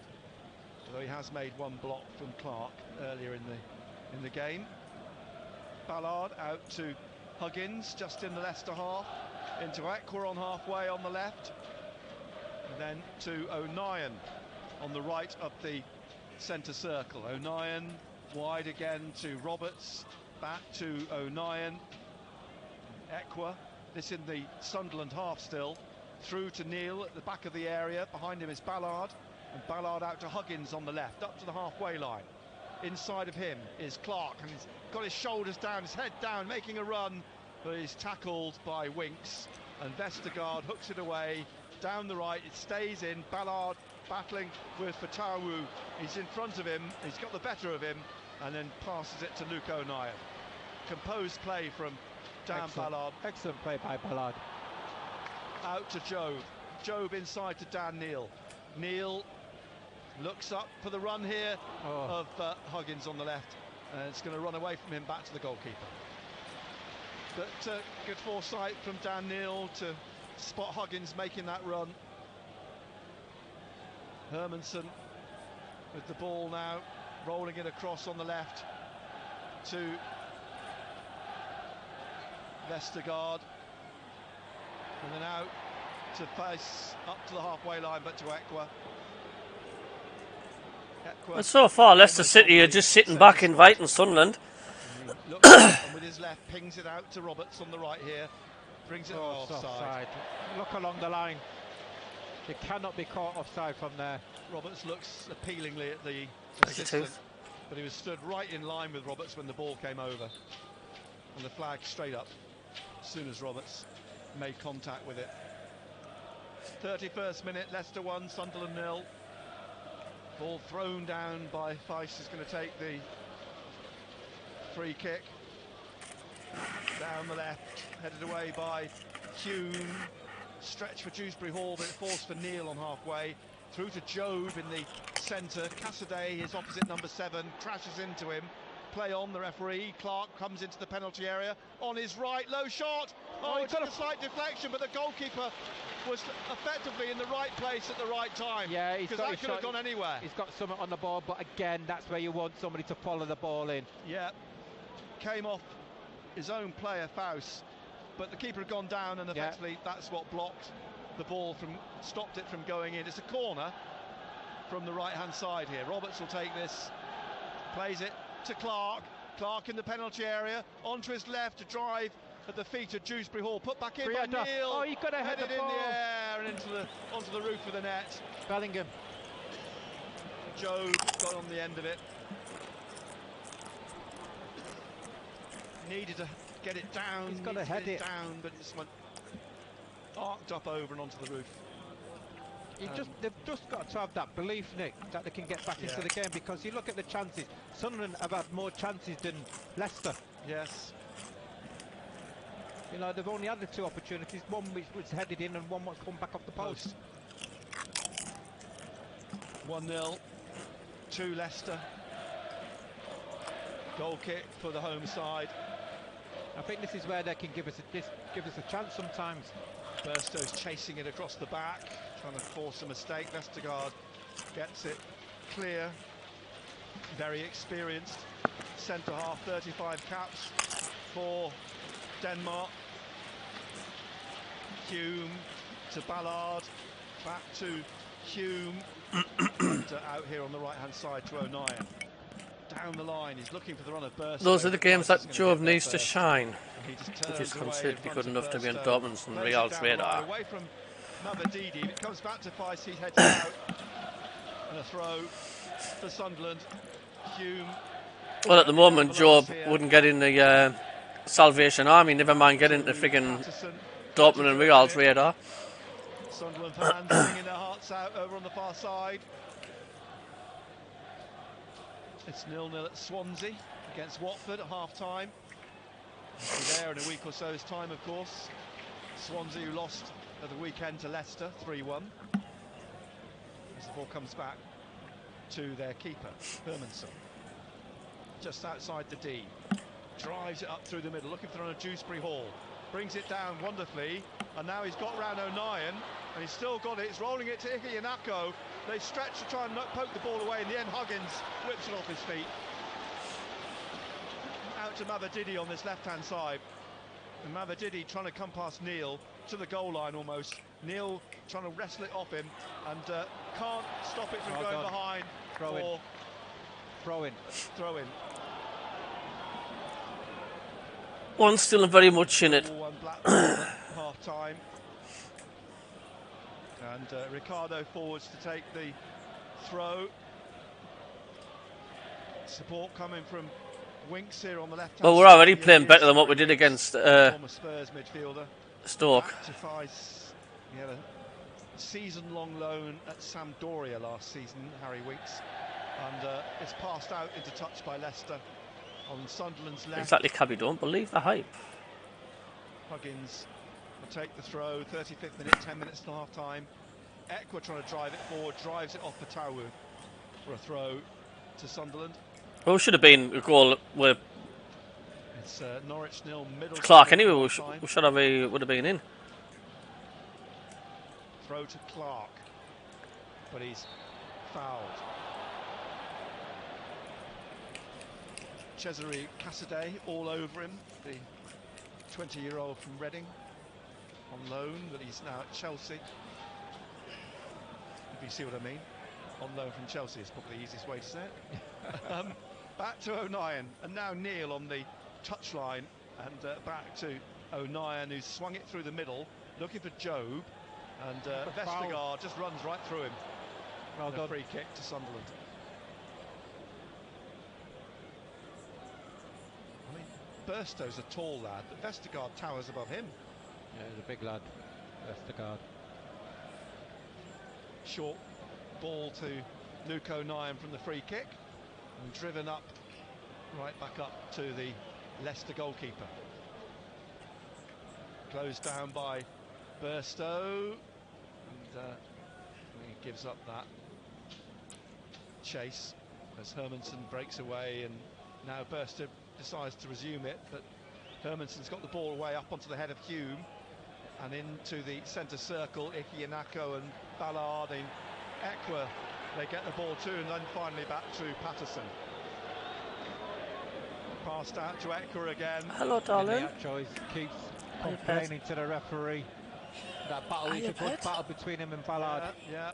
Yes, Ped? Here's what do you want? Cassidy on the far side, battling with Clark. Okay, sit down then. On the Isn't touchline, tough? the Italian managed to get it back to Justin. An advantage, says the referee. Play on. Winks back to Vestergaard, back to the Leicester keeper. It's just at the edge of his penalty area. And then passed out to Cassidy again. Back behind into Vestergaard. The Leicester substitutes warming up.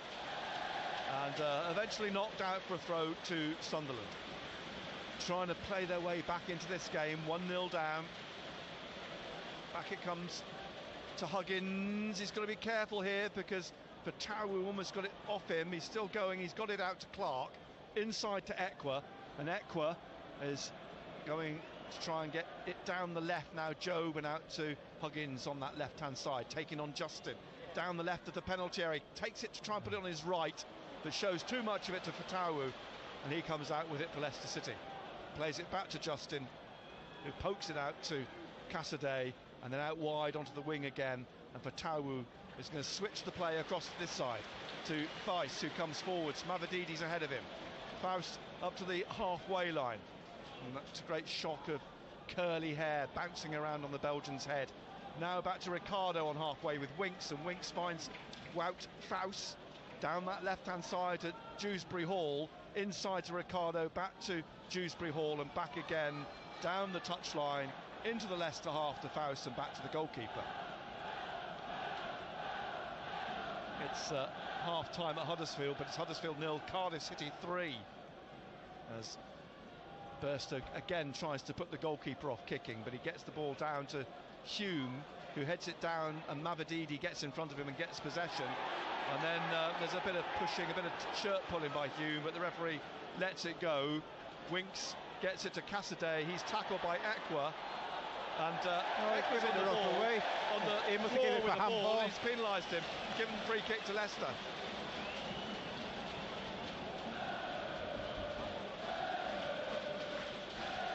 I mean, I thought it was a foul on Ekwa, and the referee was going to let play go on, but because Ekwa fell and held the ball, I think that's why he's given the free kick. Fell on the ball effectively. Ball comes back to Winks. Now Ricardo, Winks, and across to Feist on this left-hand side. 39th minute. It's offside. Right up through the middle. Nodded down to Ike Yanako. Off the post. Cassidy's pass. Winks shot back in. Blocked by O'Nien. Ike Yanako can't believe it, but he's crashed it off the post. But how easy was that? Another ball into the box, Nick. Yeah. Free header. Yeah, it was. Header down to Iheanacho. He should have scored. I think he's thinking that himself. But that gives Sunderland that lifeline. They can't really afford to go 2 down. While it's 1-0, it's still very much in the game. But that's twice they've hit the post. And now Iheanacho, he's clapping at the referee because Ballard's won a free kick for a foul by the Nigerian. Nigerian sarcastically clapping. He's going to get booked for that. He's going to get booked for it. He is. He was clapping at the referee and then gave him a thumbs up. And the referee's deemed that dissent and given him a yellow card. Yeah. So Iheanacho in the book. Yeah, he's got to be careful. He's getting frustrated. He's frustrated, isn't he? It's that battle between him and Ballard. So Ballard now. He can't afford to concede another goal before half-time. We just give the ball away again. Iheanacho. Behind him is Cassidy. Cassidy finds Dewsbury Hall. Back to the centre circle. Pushing it back to Vestergaard. More Leicester substitutes warming up down below us in their yellow bibs. And the ball hangs in the air here. Roberts and Mavididi. It comes back to Feist on the halfway line. Plays it to Winks. Back to Feist. Forwards to Dewsbury Hall. In goes Hume. Neal comes away with it and leaves it for Roberts. Roberts trying to cut inside, and then Winks forcing him to play the pass, and Leicester winning possession back. And then Roberts catches Winks. And the Leicester fans clearly want the yellow card in response to Iheanacho's yellow card, but Winks gets to his feet. Referee's actually speaking to Mavididi. He's not had a word yet with Roberts. A quick one, I think. Is that Pierre he's talking to? Yeah. Now Vestergaard back to Hermansen. He kicks down the right, looking for Fatawu, but on the shoulder of Huggins it goes out for a throw to Sunderland. The 42nd minute, Leicester leading 1-0. Drops for Ekwa, then Huggins up to Joe, back under pressure from Winks to O'Nien in the penalty area. Don't be clever, don't try to be clever. Trying to play it. That's you know, Patterson's just said to him, it just puts him under pressure. Yeah, it does. 2 Leicester players waiting to force Luke O'Nien into making a mistake, but he got away with it, and now he plays the ball, O'Nien, wide to the left, bounces to Clark in front of Justin, who gets a foot to it. Throw to Sunderland, third of the way inside the Leicester half. Neal to Burstow, but Feist gets his foot round him and clears it.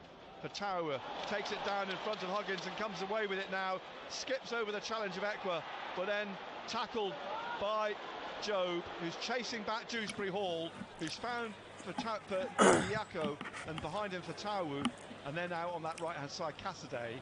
And Leicester looking to regroup from halfway now. This is played back to Vestergaard in the centre circle, to Ricardo in the middle.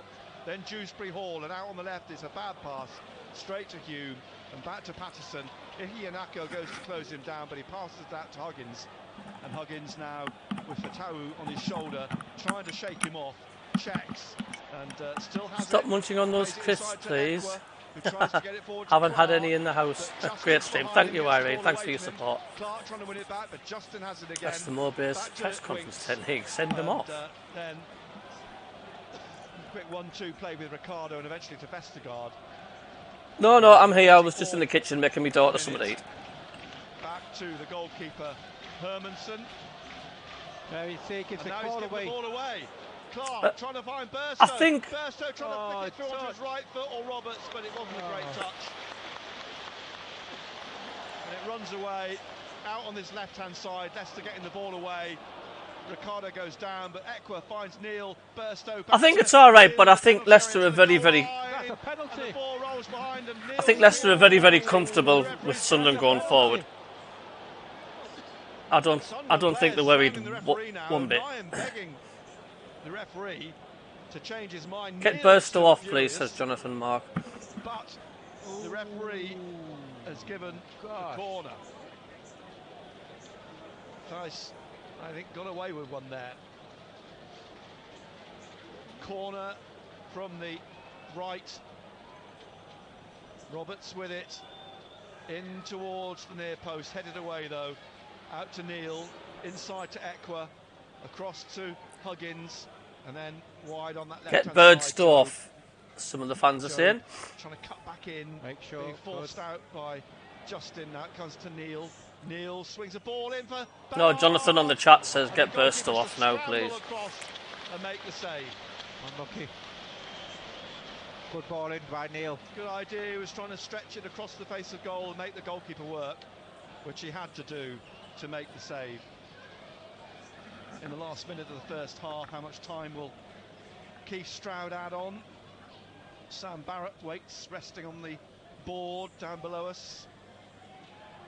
The ball bounces through and headed back by Ballard to Patterson. Sam Barrett slowly getting to the touchline with 1 minute on his board. Minimum of a minute added time at the end of this first 45. We're 15 seconds into that already. Out it comes to Just had me looking at Dewsbury Hall cancelled. They recommended I stay at Gareth Hall instead. Right at the centre circle, back to Ekwa. Ekwa in the centre circle looking for Job. Job on the left, and he's got Huggins ahead of him, but he cuts back inside, flicks it back to Ekwa. Forwards to Job again. This is where you need movement. And now out wide to Clark. Clark with Fatawu in front of him. It's one of these balancing seesaws, isn't it? Game on if we equalise, game over if they score a second. Rolls it back to Ekwa, and he's seconds left of this minimum minute. Huggins back to Job, calling for players to come to him, and now inside to Luke O'Nien, and then Hume in the middle, back to Job. Job out to Clark. We're in the second minute of added time. Clark down in the corner. Oh, that's a shocking cross, man. Get it in the box. Huggins, ball into the box. Got to be better. And that will be half time. That was an awful corner. Cross that. Like. Leicester leading at the break by a goal to nil. Couple of chances they've had, and they've scored one of them. Sunderland trying to get back in the game. Hello, Lampshade. Who would I take off? That's a good question. Who would you take off, lads and lasses? Any ideas? Yeah, that little bit of composure, a little bit of sharpness. Yes, Pep? You know, we're just going back to the last opportunity there, where I think the goalkeeper is a bad clearance by the goalkeeper. He's gone to Clark. He's played straight into Burstow. He's got to have better feet, quicker feet there to get his shot away. Okay, push it forward, darling. You know, it's 1-0. They're still in the game. That penalty appeal, you did see it again. Not it looked like a penalty from up here. You know, I thought he played Neil before he played the ball. Yeah, it appeared to No, I'd leave it at the time being. It's finely poised at the minute. Well, he's having a Look out. chat with the referee now. He's smiling as he comes off, so's the referee. But Neil obviously clearly still felt that was a penalty, and that would have Great dad you are, says Irene. parity. And the message says penalty all day, never touch the ball. So clearly, yeah, it appears from the general consensus it should have been. If, and we go again, if you had VAR, I think VAR would have given it. But I guess the positive you've got to take from it is that they are getting themselves into positions where they're making Leicester have to work to defend their box. Yes, they're getting into good positions, but again, Nick, it's having that belief, having that sort of ruthlessness to get on the end of things. We're getting there, good balls in, but we're not reacting.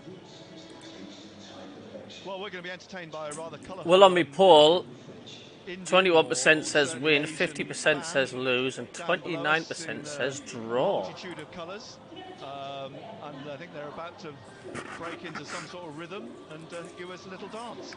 We'll enjoy that. We'll come back for the second 45 here on BBC Radio Newcastle at safc.com, and at half-time it is Leicester City 1, Sunderland 0. A hero returns to face a new challenge. His ultimate enemy. Evil P. Super Tato, the world's first carbohydrate-based superhero, is back. Did somebody call? Someone hold his jacket. I'm here to help. And tell your kids. Hi, friends. Yeah, let's go. Super Tato, a brand new series. Watch on BBC iPlayer. I'm not sure I will.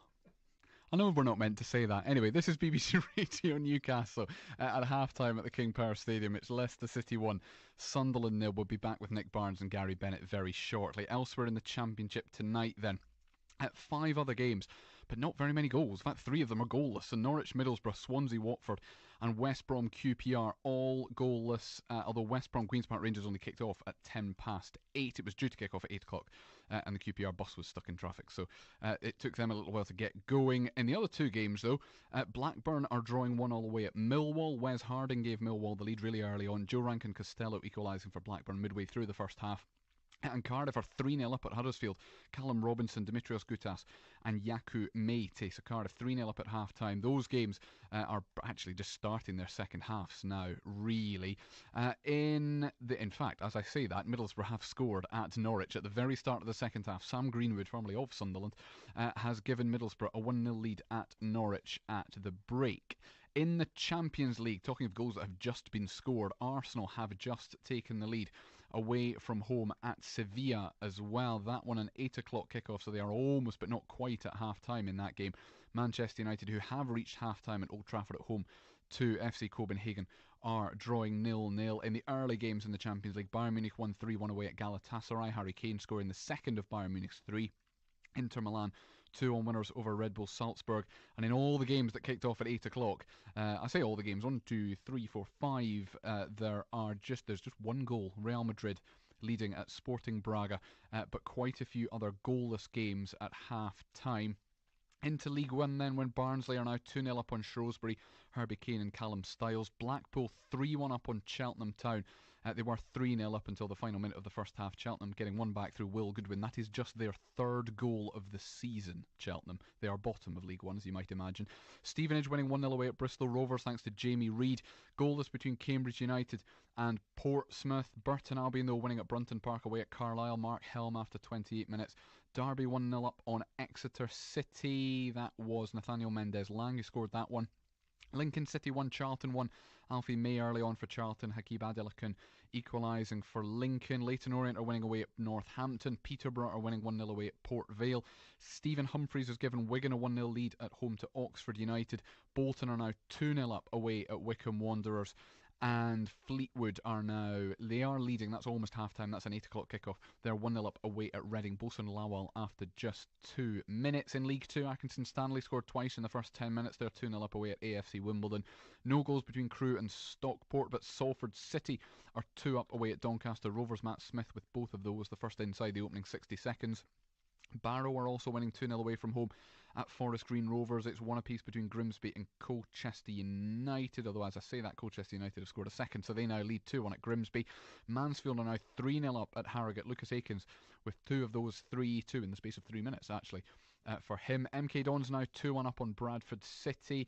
Goalless between Morecambe and Tranmere. Notts County 2-0 up on Newport County. Macaulay Langstaff, formerly of Gateshead and Newcastle, scoring Notts County's second. Gillingham are winning 1-0 away at Swindon. Goalless between Walsall and Crawley. And Paul Mullen has scored for Wrexham. They are 1-0 up on Sutton United. In the National League, it is Rob Elliott's first game in charge of Gateshead, and it's not going well on the scoreline, at least. They are 2-0 down at Rochdale at half-time. Jezerun Uchegbulam with their first goal, Rochdale. Ian Henderson with the second. They've just started the second half there. Same for South Shields away at Chorley in National League North, and they now lead. Sorry, they don't. They have equalised. Apologies. Chorley 1, South Shields 1. Paul Blackett with the equaliser in the 3rd minute of first half injury time. Blythe Spartans drawing 0-0 at Darlington. It's Morpeth, though, who have just taken the lead. They were 1-0 down, but they're now 2-1 up away at Lancaster City in the Northern Premier League Premier Division. We will let you know, because it's an 8 o'clock kick-off Sunderland, so these 7:45 games will have finished. We'll not have time at the end of the programme to go through them, so I will let Nick Barnes, our commentator, know how Gateshead get on, in particular away at Rochdale. But Newcastle United are, of course, in Champions League action tomorrow. They are at home to Borussia Dortmund, having beaten PSG and drawn away in Milan in their first 2 games. Head coach Eddie Howe did his pre-match press conference earlier today. Here's what he had to say. I think when you're in my shoes, you look at the game in isolation. So we've been preparing and planning for this game since our last one. Tough game ahead.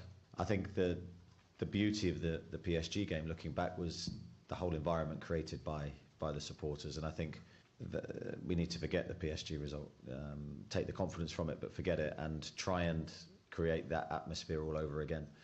And for us, try and recreate those energy levels and intensity levels and quality of our play. I think that's how we need to look at it, is another real top test. This group was always going to be that way. So you go from AC Milan to PSG to Dortmund. I mean, it's great to be involved in. But as we said at the start of the group, we knew that this was a really tough examination of us. This is a key period in it now. We've made a good start, but we can't get ahead of ourselves. We just have to focus on what's ahead of us. And this is a pivotal game in the group, I think. Yes, it is indeed. That's Eddie Howe, Newcastle United's head coach, ahead of their game at home to Borussia Dortmund tomorrow. You can hear live commentary. It's an 8 o'clock kick-off tomorrow night with Matthew Raisbeck and John Anderson. But Total Sport will also be live from St James's Park from 6 o'clock. That show will be presented by Simon Pride, whose beloved Berwick Rangers have got a new manager this evening. So Stuart Malcolm, who celebrated his 100th game in charge at the weekend, has left. He's joining the coaching staff at Arbroath in the Scottish Championship. A statement from the club said he leaves Shieldfield Park with the best wishes of everyone at the club. He's also written quite a long parting message to supporters as well. Says he will miss Berwick Rangers greatly, would have gladly stayed were it not for the incredible opportunity, he says, he's been given at Arbroath. But in the last half an hour, Berwick have already announced his replacement. So Tom Scobie, who had already been on the coaching staff for the last 18 months at Berwick. If you know your Scottish football, then you've probably heard of Tom Scobie, because he's played at the highest level for quite a long time in Scotland, Falkirk and St Johnstone in particular. But this is his first managerial role, and he will be in charge for their first game, which is on Friday night. Some less positive news, though, from the world of football today, though, because we heard this afternoon that the Everton chairman, Bill Kenwright, an acclaimed West End theatre and film producer as well, has died at the age of 78. He had surgery to remove a cancerous tumour from his liver just 8 weeks ago. Well, the BBC's Jane Dougal's been looking back on his life. As a young boy, Bill Kenwright watched his beloved football club Everton from the stands at Goodison Park. But it wasn't until the age of 44 that he was able to help run the club after an invitation to join the board of directors. That began a 30-year association with Everton, which saw Kenwright rise to deputy chairman in 1999 and then to chairman in 2004. But football wasn't the Liverpudlian's only passion. At 18 years old, he became an actor, and a few years later was cast as Gordon Clegg in Coronation Street. Well, some things are more important than others. Yes, but... Look, love, ever since I've been old enough to sharpen my own pencils, I've been taking exams. Why? Because my mother thought they were important. She's right, don't you? Well, I mean, she's right. But there are other things, you know. He then broke into theatre, and it was there that his talent as a producer and director was recognised. Kenwright was responsible for the long-running hit Blood Brothers, which earned him a Tony nomination on Broadway. He was also involved in Tim Rice and Andrew Lloyd Webber's Joseph and the Amazing Technicolor Dreamcoat, Jesus Christ Superstar and Evita. However, in recent years, Bill Kenwright's health deteriorated, with Everton confirming that he had undergone surgery for liver cancer earlier this year. It coincided with a difficult time for the club, narrowly avoiding relegation 2 seasons in a row and experiencing financial problems off the pitch. In a statement, Everton said he had died surrounded by his family and that the club had lost a chairman, a leader, a friend and an inspiration. Jane Dougal there speaking about Bill Kenwright, who has died at the age of 78. From football to cricket then, England have awarded multi-year central contracts for the first time, with Joe Root, Harry Brook and Durham's Mark Wood, those to receive a 3-year deal. The idea of the longer contracts is to try and resist interest from franchise leagues around the world. The Test captain Ben Stokes, though, also of Durham of course, has decided to only accept a 1-year deal though, even though the reversal of his one-day international retirement means that he is now involved in all 3 cricketing formats again for England. So, what does Managing Director Rob Key make of that decision? Like people do when they have an offer of a long-term contract, it's that trade of security over a stronger negotiating position. And Ben quite rightly feels that actually, do you know what, when the next MOU starts, when the contract cycle changes, he'll be in a stronger position. Other players have gone for that security. By no means is it Ben Stokes thinking, I don't want to play for England. All he talks about is completely committed to playing, to representing his country, but also captaining that Test team. So there you are, Rob Key's not that concerned. Matthew Potts and Bryden Carse, his Durham teammates, have both been awarded 1-year contracts as well. That's their first central contracts for both of them. At the Cricket World Cup today, Quinta de Kock had a magnificent 174 as South Africa thumped Bangladesh by 149 runs. That was the highest individual knock of the tournament so far. It was de Kock's 3rd century of the World Cup as well. South Africa made 382 for 5 and Bangladesh were 233 all out in return, despite a defiant century from Mahmudullah. In tennis, 2-time Grand Slam champion Simona Halep has appealed to the Court of Arbitration for Sport against her 4-year doping ban. If that ban is upheld, so if her appeal is unsuccessful, she will be 35 by the time she is allowed to return to the sport. And Dan Evans limped off court today after retiring from his Erste Bank Open match against Francis Tiafoe with a calf injury, 4 weeks, that is, before the Davis Cup final. He was leading, he's a British number 2, he was leading 4-1 in the first set when that happened. We are going back now though to the King Power Stadium. Sunderland a goal down away at Leicester City in the Championship at half-time. Nick Barnes and Gary Bennett are back with full commentary of the second half in just a moment. Half-time highlights. Total Sport North East. BBC Radio Newcastle. Vestergaard's got 09 on his shoulder. And 09, he's trying to push him away at the moment. There's a lot of jostling. As the ball comes in here, it's headed home. And what were we just saying? Justin. Yeah, James Justin scored. Throw. I catch it, throw it. Who, oh, from 6 never. yards out, heads the opening goal.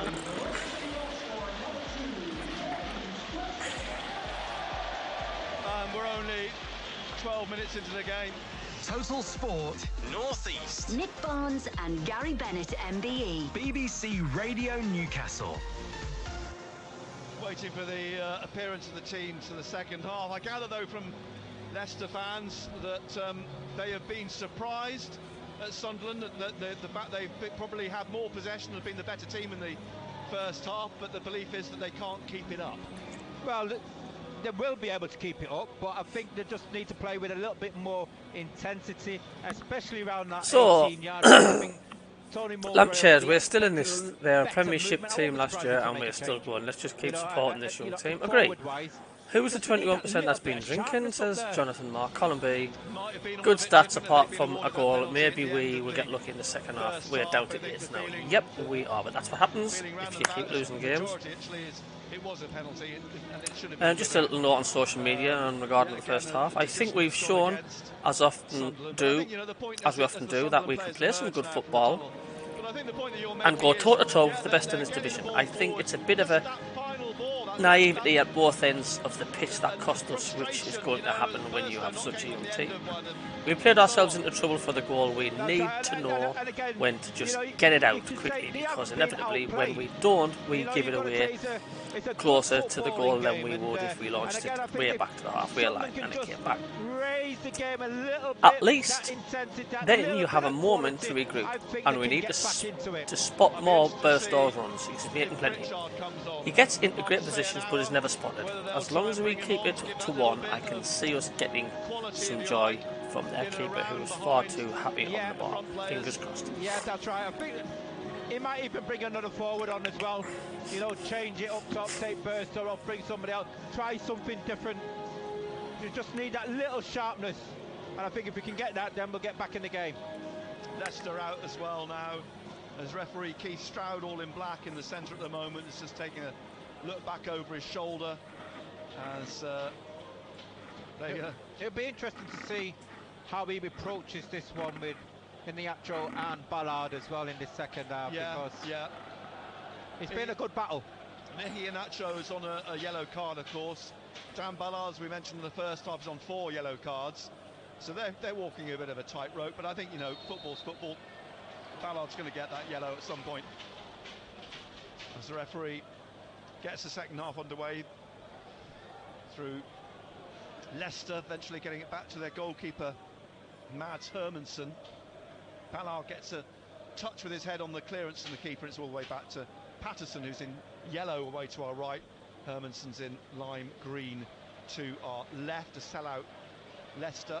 Huddersfield 0, Cardiff 4. Be careful. Middlesbrough leading at Norwich as well, and an advantage played by the referee for Leicester. I'm saying that comes back to Winks in midfield. So it doesn't matter how well you play, it's the end result at the end of the day, and it's still a defeat if it stays the same. Squares the ball to his left to Wout Thijs, the centre-back, who's looking for Cassaday at the edge of the penalty area, and Winks then finds Iheanacho, but it's whipped off him by O'Nien. Out to Job here, and out again on the left wing to Jack Clark. Clark on halfway, this is where we need to stream forward into the middle, finding Dan Neil. Neil, where's everybody coming up behind him? Slowly they're coming. Hume's coming, and now Roberts, corner of the penalty area, trying to get it on his left, still going. Roberts blocked though by Feist. Comes out then to Mavididi. He's on the break, gets round Job and then crashes into O'Nien. What a tackle! What a tackle that is, by the way. O'Nien just gets up, dusts himself down, and play goes on. The ball goes out because Mavididi is still in shock on the deck. Hell of a tackle. I don't think Mavididi can quite believe. Is the World Cup rugby match on tonight, is it? That is a challenge that New Zealand would be proud of. Excellent tackle. And the throw taken by Justin, and it's eventually played back. Cardiff 4-0 up. Blummin' heck, Colin. From that throw. Patterson then, Sunderland in their red and white stripes. Roberts out there on the right wing. The bench tonight, there's no Aushish and there's no Dak. There'll be a couple of the players who... the ball cleared by Patterson straight to Cassaday. I'll give you the bench in just a moment, but Cassaday down to Mavididi on the left of the penalty area. And what a save, what a save. Straight to Cassaday. What a save by Patterson. 8 yards out, Cassaday I think thought he'd scored, and the ball put back in again, and O'Nien has to clear. What a poor header that was. But that was a poor clearance. I had to fast forward mine a bit because Jacob was about 3 to 4 seconds ahead of me. Yeah. But, I'm on 47, 53, 54, 55. 0 to Leicester City. The ball back here to Patterson, who clears from the advancing Iheanacho. The ball breaks again on the right for Winks. Don't take your eyes off this at the moment. Winks cross in here, and Cassaday again. Great by save. Patterson. Diving down to his left and tipping the ball round the post. We've got to get ourselves together at the present moment. We're all over the place. Trey Hume on this left-hand side. What a save! So corner to Leicester. on I the can see a right. Leicester second goal coming here, like. Patterson's just pulled off 2 superb saves. Sorry, Huggins on the left-hand side. Huggins at the near post. It's whipped into that near post, headed away by Clark. And it'll bounce out to Winks. Oh, there's a fight. Now There's a bit fight. of a ruck Yeah, in front of the goalkeeper. 09's involved, isn't he? He's taken on Vestergaard, which is probably not the best idea in the world at 6'6". And he's pulled Vestergaard out. There's a yellow card here. The two of them are going to get booked. I think they're both going to get booked, aren't they? The referee. Apparently Dan Neil's just called the referee a snowblower. Dane. Oh, he's looking up to the Dane. In fact, he has to look up to 09 as well. He's not the tallest in the world, Keith Stroud. Yellow card for both. As expected. But just going back, it's been 2 poor clearances, defensive errors on this left-hand side. You know, we've got to defend better. Luke 09's I know what he's doing. Luke 09's playing the wind-up game here. That's what he's doing. Yeah. Bishop Patterson's made 2 great saves. 2 very, very good saves. He is. Yeah. Pritchard, Hemir, Bar, Rigg. He's playing the wind-up game. That's what he's doing. He's trying to get a Leicester City player sent off, but it's going to backfire on him if he's not careful. Well, that's exactly what our Luke 09's doing.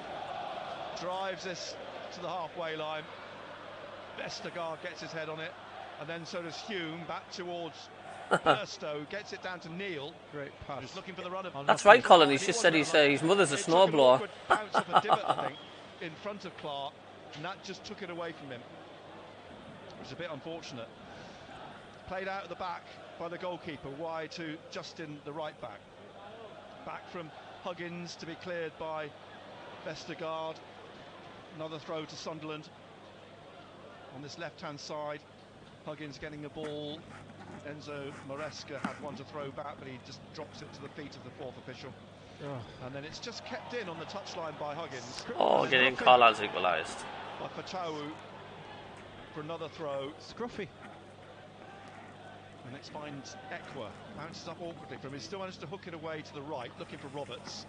Roberts brings it down now in front of Ricardo, who tried to stick a foot at it, but it's come back to Hume on the right of midfield, back out to Roberts on that. But it doesn't matter how well we play, it's the end result what you look at. It's the scoreline. Take on Mavadidi, and then checks and plays it inside to Ekwa in the middle. Ekwa trying to push it through to Neil. There's nobody there challenging, man. It finds Roberts, dinks it in the air, but Vestergaard. Oh, Ekwa, that was sloppy, man. Ekwa trying to get it back in again. It comes off Winks to Cassaday. Ekwa sticks a foot in there. Burstow is looking to try and get hold of the ball, but Weiss gets it back to Hermansen, who has to get it out quickly, being closed down by Burstow. And now Job looking for it, but the head of Justin gets there first and finds Ballard in the end, and he rolls it back to Patterson. Patterson at the edge of his area, kicks back over the halfway line. That's a seesaw effect, isn't it? It's 1-0 to Leicester. Burstow getting on the end of it, but it goes across to Ricardo. Feist is down, holding his face. Burstow leans down as a word. David Luiz, isn't it? Pulls him up. Of course, Burstow will be no stranger to Cesare Cassaday, both Chelsea players on loan at Sunderland and Leicester, respectively. Oh, he didn't touch him. No. All you can hear is the Sunderland supporters, which is sheer class. We're losing. Leicester City are at home. All we can hear is the Sunderland fans. I mean, that's class. Stolarczyk, as they look to fill the 9 places.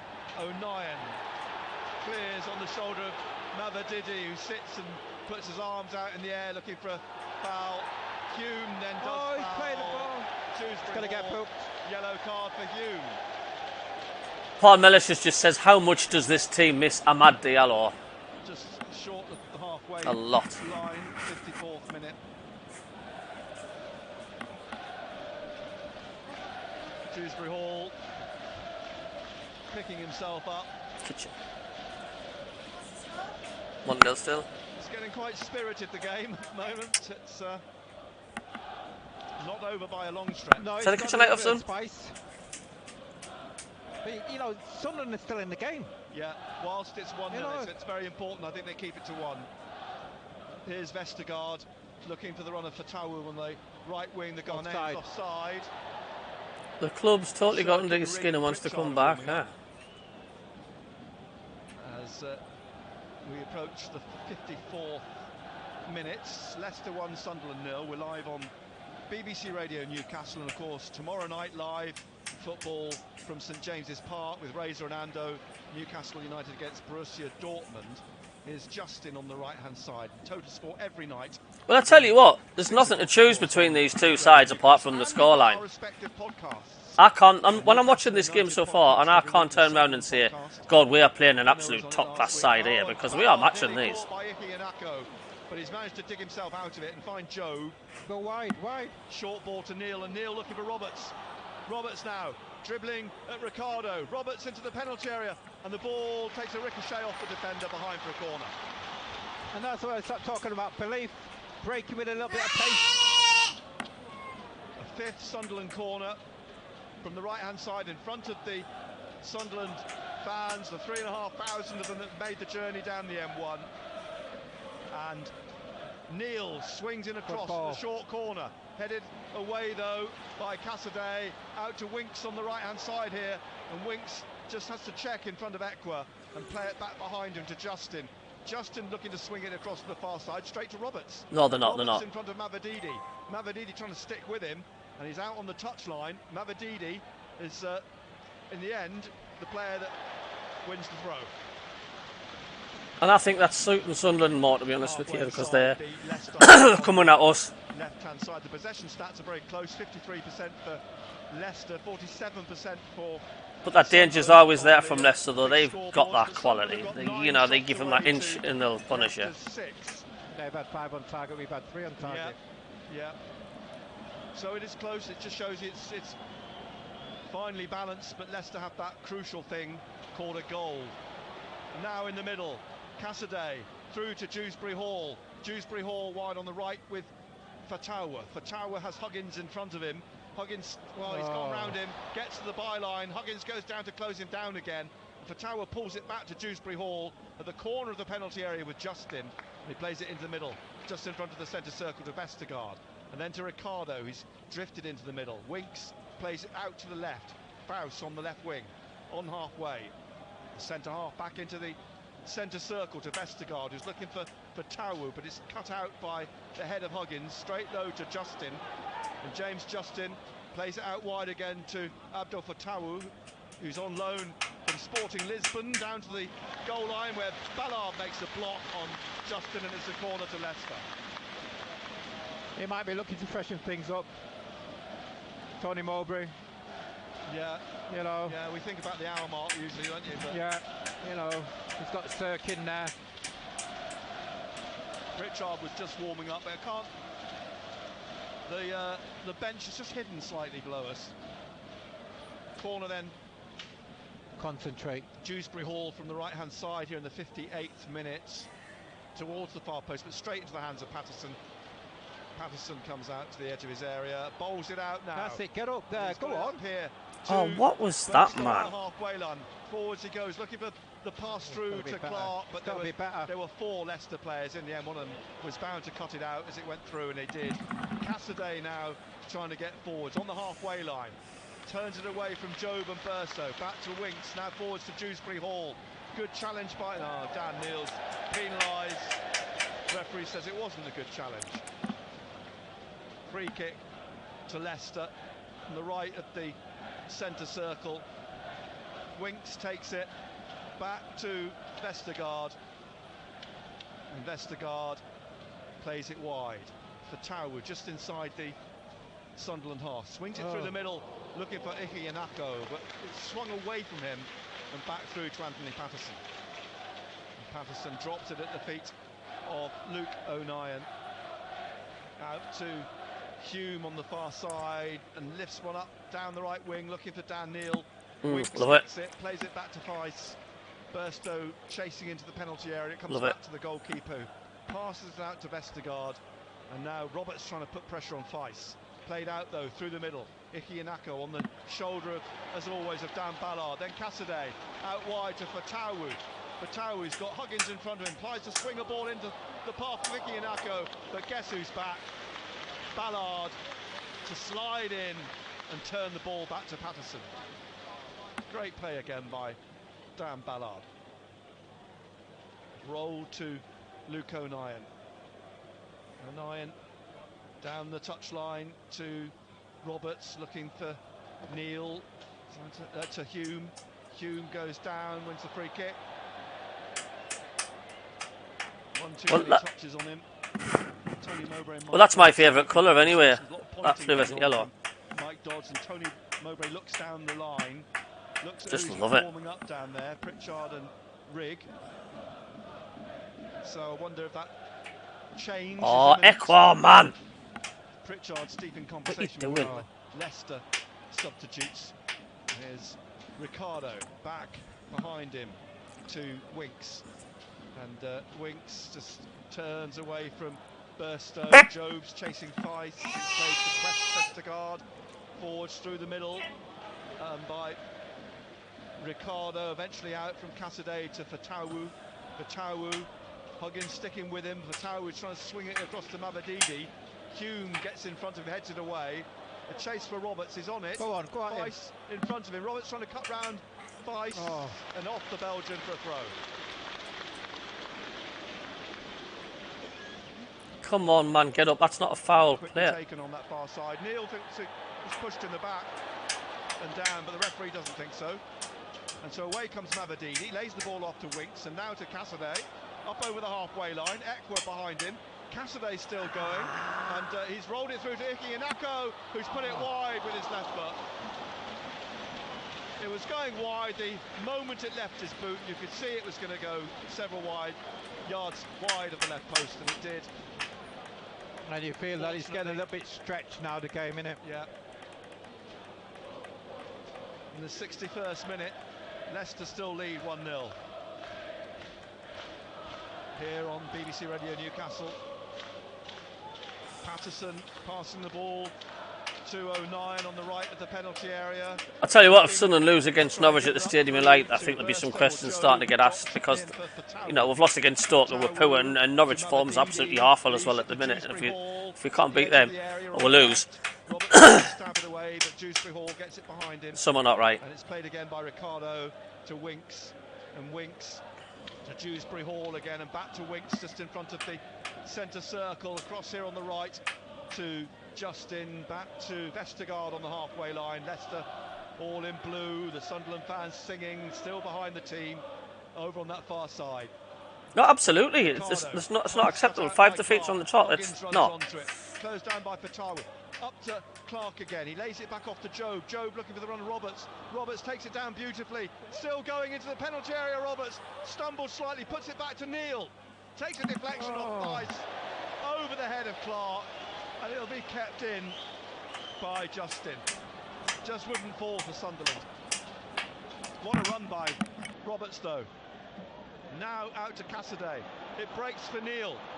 Neil through to Burstow, looking to get it to Joe. Oh, you've got to be stronger. The goalkeeper comes out. Unlucky. Grabs the ball. Applauded by double Tony Mowbray. substitution. Double substitution. Barr and Sirkin are going to come on, and Rigg, I think. Barr, Sirkin and Rigg are the 3 players that are going to come on. I think Huggins may well come off here.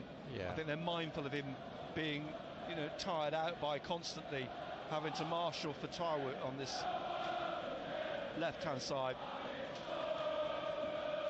In the 63rd minute, here's Equa, drives it up, finds Burstow on the halfway line. He plays it across here to Clark. Job's inside of him. Clark still going. Clark running at the edge of the penalty area is blocked by Justin, and he tried to find Job, but it's rolled out for a goal kick. I think Job didn't realise that. I think he could have chased it. He didn't think he would have been offside. That's why he never went. Oh, right. So the 3 players come out for the triple switch. Bar first for Burstow. Substitution for Sunderland, replacing number 11, Mason Burstow. He's number 17, Bar. So I guess Bar will go back up there, he'll go up front. Huggins coming off the Sirkin. So Dennis Sirkin back in the fray. And Rigg. Equa Do you think it'll be Equa? or Neil? I think it'll be Equa. Yeah, it is. So Rigg comes on now, and Tony Mowbray shakes the hand of Pierre Equa, having words in his ear. Michael Proctor, Mike Dodsley will pat him, give him a big hug. Mark Venus. He's just come back from injury, hasn't he? They've got to manage him. Big game coming up at the weekend against Norwich. Leicester 1, Sunderland 0.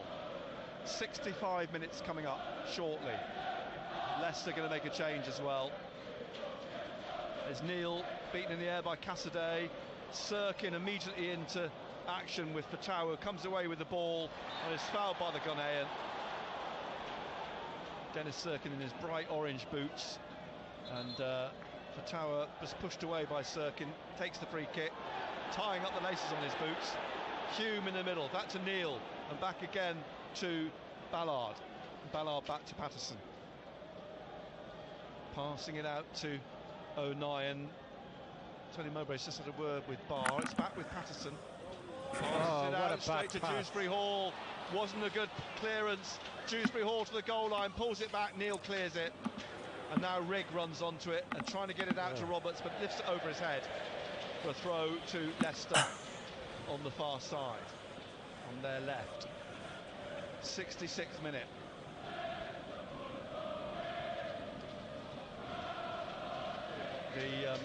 Apart from the two goalkeepers, Jamie Vardy's looking to get ready down below us. Connor Cody, Mark Albright and Harry Suter, Hamza Chowdhury, Patson Daka. Well, Watford have just scored against Swansea City. Plenty of talent down there. And here is Rigg finding Sirkin. Sirkin making a break here, looking to get it out to Barr. Barr, edge of the penalty area, a couple of step overs. The goalkeeper. It's got to be better. It's got to be better quality than that. I'd be very surprised if you beat the goalkeeper from there. Yeah. Got to put it into the box, put it into the area. Back into the area. So now in the 67th minute, I think that was the age of their former chairman and owner. The Leicester fans all stand up in front of us, and they're on the attack. Ricardo at the edge of the penalty area puts a cross into the far post. 67, I think, was the age of the chairman that died in the helicopter crash. Oh, is it? In midfield. Clark, that's a foul. That's a foul. Pull down, free kick. That's got booking. That's a booking. That. It's got to be a booking. Go on, Gary Bennett. He's on one, Gary Bennett, like. It is. It is. He's going to book him. He's going to book Justin James. Yeah, Justin James. Yeah, he's booked.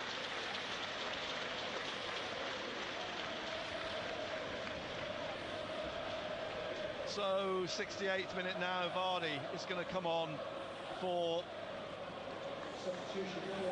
Leicester. Vicky Inako's coming off. He's Albert Steptoe coming on. 440 appearances in all competitions for Jamie Vardy. 175 goals for the 36-year-old Leicester striker on in the 68th minute. And I think, was I hearing Swansea have taken the lead at Watford? Yes. Yeah. And a throw to Leicester on the far side. Hamir's warming up. It's Swansea 0, Watford 1. So, Swansea 0, Watford 1. How are you guys? It's only 1-0, says Leighton. It certainly is. Sealt warming up as well. We've got just over 20 minutes left. And here's Dewsbury Hall. Look at the Cassidy in the centre circle. Rigg goes to tackle him, but the Italian still has the ball and plays it to Justin, back to Vestergaard, and across to Feist on the far side. Through the middle, Ricardo. Back to Vestergaard. And then forwards again, Dewsbury Hall. Inside him, Ricardo, but he's lost the ball. And Hume knocks it out for a throw to Leicester on the left. Still just short of the halfway line. He can't let his heart rate drop, can he? Throws left for Ricardo to take. And now Dan Ballard's new opponent is Jamie Vardy on his shoulder. And here's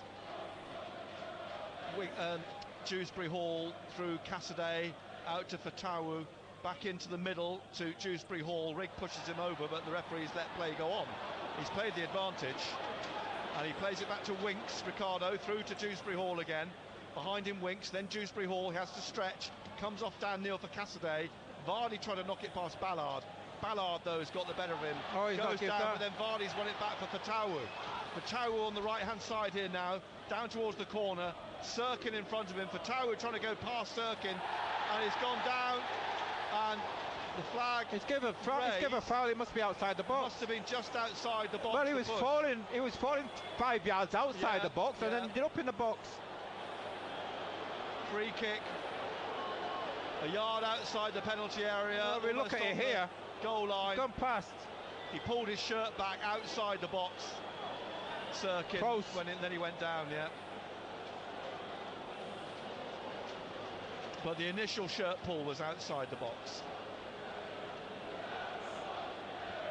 So I think so as well. Got to defend this. Yeah. No, that's a valid point there, Vance. I do think that's what he's done. Free kick. Who's on the goalkeeper? Is it Winks on the goalkeeper, or is that... I think it's Winks on the goal. No, it's Vardy standing on the shoulder of Patterson. Here's Dewsbury Hall then, right side of the penalty area. Blue shirts peppered about the penalty box with his left. It's driven in low and cleared behind by Hume, I think it was, for a corner. A fifth Leicester corner. Leighton, what's with the P-E-P-P-P-P-P in the end of your sentences? Don't know what it means. Just let us know what you mean. Came to keep an eye on Winks, who made a run across to the right. But Dewsbury Hall again, headed away powerfully by Dan Ballard. Comes out to Ricardo just in front of the centre circle, who's trying to put it back in for Justin. Pulls it back here, and Cassidy, the third time he's been... How were you, dirty son of a... my God. A yellow card for pulling back Roberts. And he's going to... Dirty boy. Because Roberts was away. West Bromwich Albion 1, Queen's Park Rangers 0. That kicked off 10 minutes late. Tell you what a great ball in. Was tremendous ball. James Justin did well to pull it back, but great block by Sunderland. Yeah. Good defending. Cassidy, the hapless Cassidy. 3 attempts, all been denied by... I'm not as frustrated as what I was against the Stoke match, put it that way. 1-0 though still to Leicester. Here's Jobe inside to Clark in the Leicester half. Clark working it out across to the right wing to Roberts, pushing it on to Hume. Hume knocking it back down the right for Roberts. Fye goes with him, but Roberts gone through him. He's got through to the 6-yard box and wins. It's given a goal kick. He was waltzing First through again, got down almost on the goal line, tried to cut in, and it's a goal kick. Great play. He's unlucky there. Yeah, Roberts has come to life tonight in the game. Roberts of old. 73 minutes. Into the 74th now. Pritchard's going to come on. I'm not sure they're thinking about a double change. As Enzo Maresca goes spare, thinks there's a foul on Mavadidi. Referee's unmoved. Here comes Pritchard. Come on, Pritchard! He's been consistent, hasn't he, the referee? Yeah. For both teams. Both teams are suffering, yeah. And Job's coming off, Pritchard's coming on. So Job sprints off. You don't know what you're doing! That's all you're singing around at the minute. Job then comes down for handshakes all round, and Pritchard jogs on. I think Anthem Mackham looks like Pierre Ekwart, to be honest with you, on close inspection. 75th minute now. Here's Vestergaard playing the ball up through the middle, trying to get it through. Cassidy is fouled by Neil. Quick free kick from Cassidy to Ricardo, and then Winks in the centre circle back to Ricardo. Yeah, would you take a point, Jacob? Would you? Taking this on out to the right to Cassidy, and out wide on the right wing to Fatuwu. Fatuwu's trying to get the ball in with his left foot, and does. It's headed away by Ballard off the head of Dewsbury Hall. Now we'll come again from the left here though. Feist to Dewsbury Hall, rolling it down the left for Madavid, and Madavid he's got it back again. He plays it back to Feist. Feist curls one in. Maybe Leicester are just not trying because they're comfortable. They know that we're not going to score against them. Maybe that's what it is. The area plays it out to, rolls it out to Clark. Clark, don't lose it there. Well done. Hall, one back by Neil. Now Clark on the break again. Out to Roberts on the right wing. Ricardo couldn't get the ball off. Like, we've scored. Sunderland aren't a threat going forward to us. We're quite comfortably going to defend these on 90 minutes. Let's just not go full steam ahead and risk any injuries. That's what it could be as well. Throw to Sunderland. 76th minute. Hume will take the throw. Finds Neil, back to Hume, and Hume back again to O'Nien. Vardy's between him and Ballard. He rolls it to Dan Neil at the back of the centre circle. Forwards to Barr. Barr back to Ballard. Ballard back to Neil. Neil to Barr. Barr now on his left-hand side. Cassidy in front of him. Barr, a lovely little flick through to Dan Neil. Sunderland, yeah. Looking for the run of Sirkin down the left of the penalty area. Lovely ball in, but Feist manages to get his foot to it on the 6-yard line. Headed back in by Hume. Feist heads it out again. Comes down for Roberts, and then flicked off in by Dewsbury Hall, but cleared straight to Hume on the far side. And Leighton Mills, we're going to score. Come on, you little beauties. What does that mean? Sunderland could get a goal back here. Tell you what, they know they've been in a game, Leicester. Yes, they do. The ball back again. Vestergaard heads it out. Barr will chase this. That's a benchmark as to how far Sunderland have come against the league leaders, the runaway league leaders, and they certainly give them a match. And it's not over yet. 77th minute. They're still going for it, Sunderland, looking for this equaliser. O'Nien. Norwich 2. Norwich 0, Middlesbrough 2 at Carrow Road. And here's Roberts inside to Hume. Looking for Roberts again. He's just rolled away from him behind for a goal kick. Unlucky. I'm just bored with this now, like. Seems to be continuing. Norwich, Sunderland's visitors on Saturday. Full commentary, of course, on. Yeah, no. Our Middlesbrough's gone 2-0 up. Vestergaard's going to take the goal kick for Leicester from the left corner of the 6-yard box. No, I've just seen the score flash up on my phone. And then they play it to the goalkeeper. He kicks it clear. Over the heads of Ballard and Cassidy. Drops out for a throw to Sunderland in front Yeah, of no, it's pathetic, isn't it? Appeals, but it's a joke that's dead and buried now. Like, I mean, it's past its day now. Now Rigg has it at the centre circle with Hume. Hume looking for Roberts. Roberts now corner of the penalty area. Oh, for goodness sake, man! Here to Neil. He's furious with himself. Do you know what? Dan Neil's shot there would have even gone over a rugby post that was that high. Welford Road's only a stone's throw away. That would have been more fitting there than here. Carlisle 2, Burton Albion 1.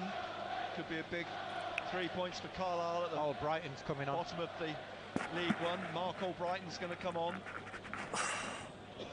Who will he place? Cassidy? We're going to get all the fans saying, "Oh, you've done us proud tonight, Sunderland. You've done us proud." How? We've lost again. We've lost again. If we have lost. It's a result that matters, not how well we've played. I'd rather play absolutely awful and win 2-0. Drops for Vestergaard, who knocks it back up through the middle. Hume volleys it to Pritchard. He has to be on it quickly because Dewsbury Hall was there now. Hume finds Neil. Neil trying to get away from Winks. Was he fouled? No, says the referee. Neil gets back on the ball though. It slipped through past Winks. No! And he claws the ball around the post. Head in his hands, crouches down. His shooting boots are just not on tonight, are they? I think that's right throughout the Sunderland team. You know, you're looking back at the opportunities, in good opportunities. You've got to hit the target. The tower's coming off for Albrighton, you're right.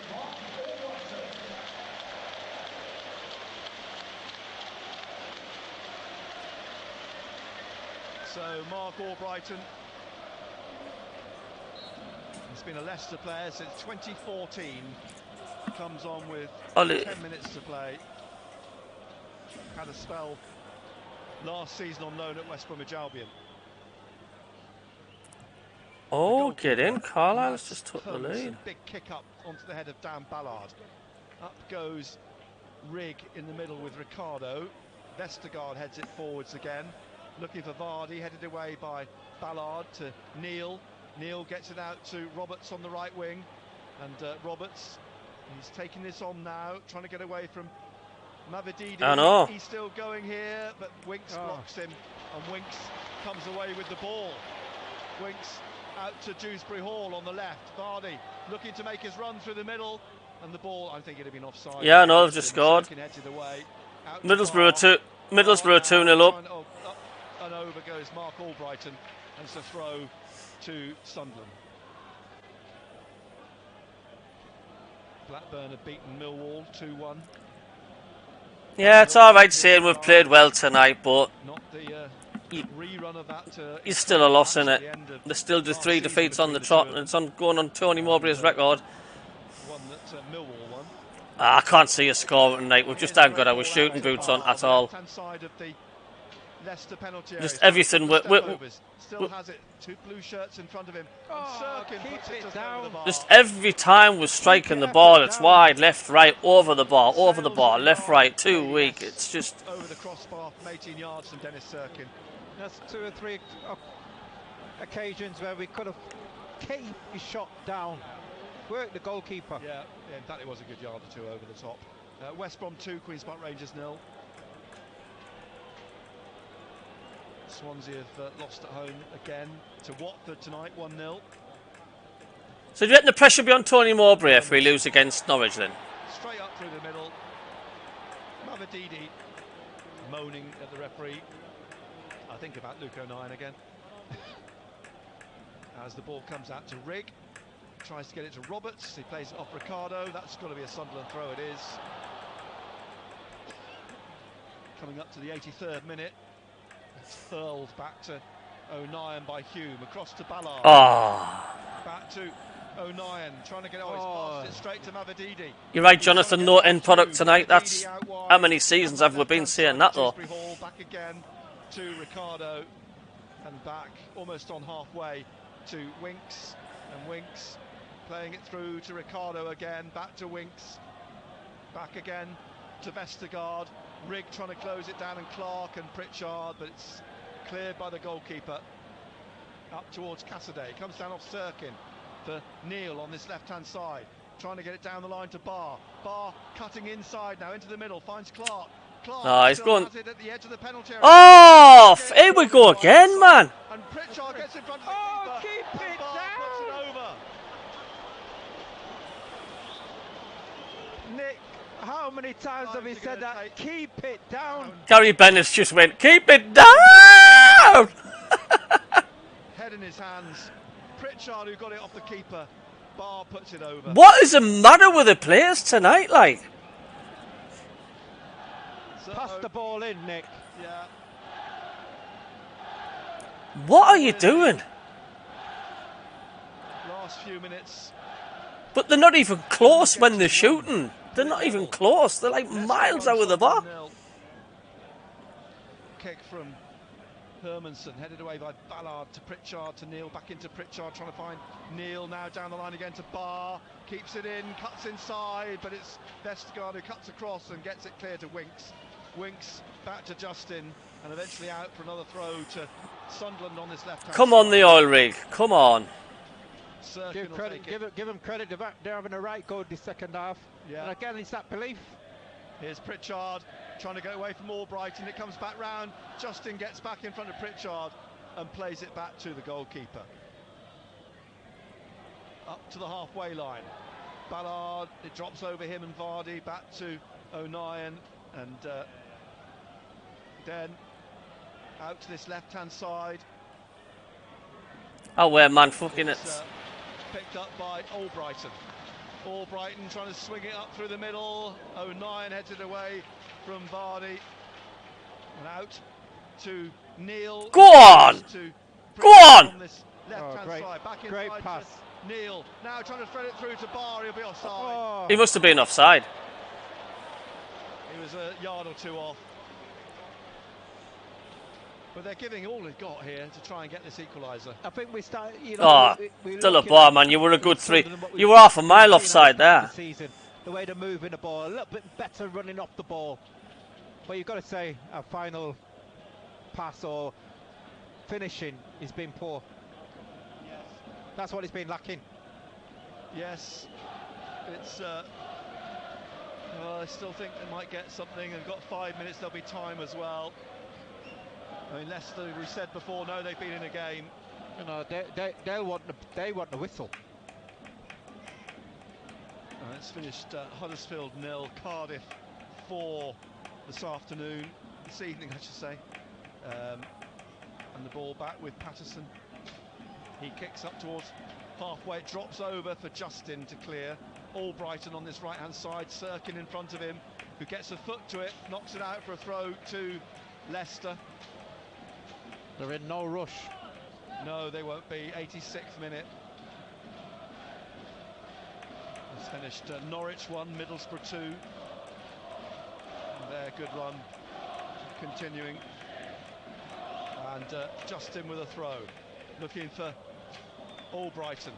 Can't keep it in. That went out. Throw to Sunderland on the left here. Sirkin to take. They want to get it upfield. And it's down the line. Barr drops over him. Justin heads it down. Barr, well, he's caught Justin in the face. I think it was accidental. Yeah, he's just got his body there. That's all he's done. He just got in front of it to try and head it away and caught Justin. He's clutching his face. And Justin's going to get some treatment here. 87th minute. Norwich have scored one back against Middlesbrough. This will suit Leicester because it's taking the sting out of the game at the minute. Just trying to slow it right down and get as much out of this as they can, though. Of course, the referee, all he does is add it all on. Tony Mowbray having a word. Pritchard and Rigg, who are taking a drink, and the refreshing down on the touchline. Neil comes back to grab a drink as well. Justin just... They might as well give the trophy now and present it at the Kim Power Stadium tonight, Leicester City champions. There's nobody catching these. Handkerchief or a tissue to his no one. eye, left of his eye.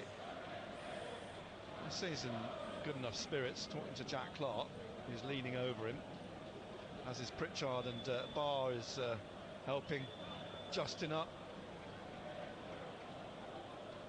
The league, yeah, the league definitely. Only got a yard to be led off the pitch. Clark hands the ball back to the referee. Chowdhury's going to come on, and they're also going to bring on Patson Daka, a Zambian international, for the last few minutes.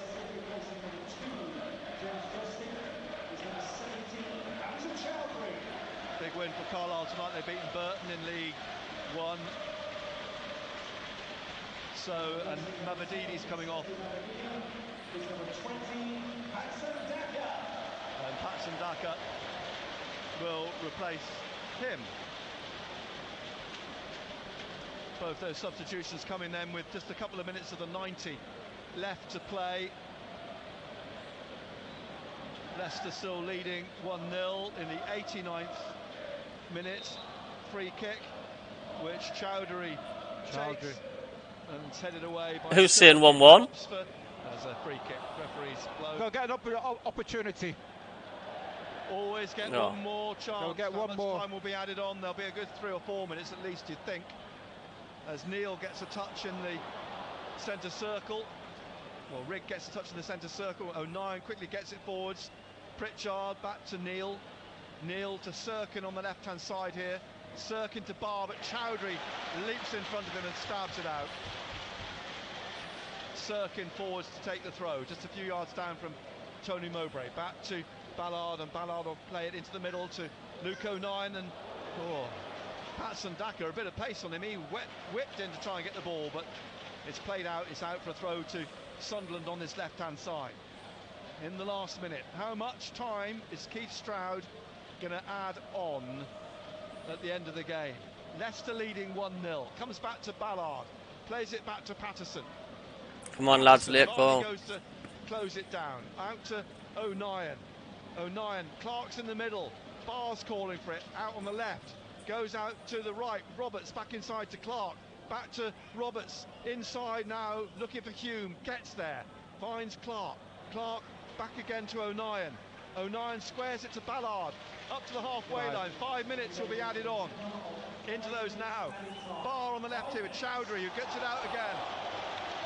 And it's this time a throw to Leicester. I'm not sure what Tony Mowbray is saying to the fourth official as he walks away from him. And Tony Mowbray's back again to have words with Sam Barrett, standing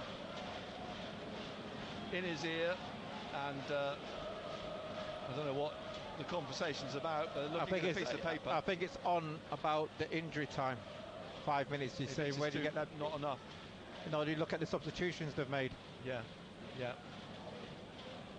Chowdhury with a throw again for Leicester on the halfway line on the right-hand side, looking for Albrighton.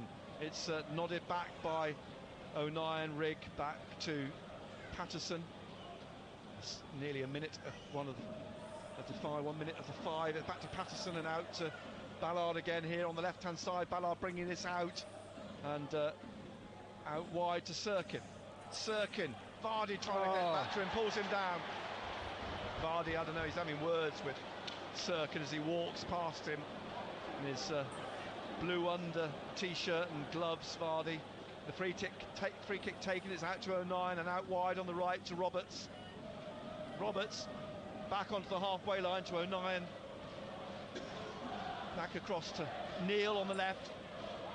Nearly caught by Vardy. Slips into Dewsbury Hall. Well, it's not another thrashing. Rigg who has to come back in and try and put Dewsbury Hall off, but he's found Vardy on the right-hand wing, and Vardy's taking it down into the corner. He's taking it right down, and the ball eventually rolls out. It's not another thrashing, Colin, not, but it's still a defeat. Dan Neil struggling. It's a shame. He's down, isn't he? He's down, sitting. And Clark has got cramp. He's got cramp. I think it's cramp, isn't it? I think it's cramp. As we tick into the 3rd minute, and Jack Clark's trying to alleviate Dan Neil's cramp, and they're re-showing the strikes against the post and the save by Patterson from Cassaday, several saves from Cassaday, and Dan Neil's up and running this one off. Patterson for Sunderland. We will get a throw for Sunderland. Drops to Dan Neil, back to Sirkin, then won by Dewsbury Hall at the corner of the penalty area, finds Cassaday behind him, out to Albrighton, who's just caught by Sirkin, and a free kick to Leicester. And Hamir's going to come on. God, are we ever going to win a game again this season? It feels like we're not. Story, isn't it? He scored an equaliser. Neil coming off.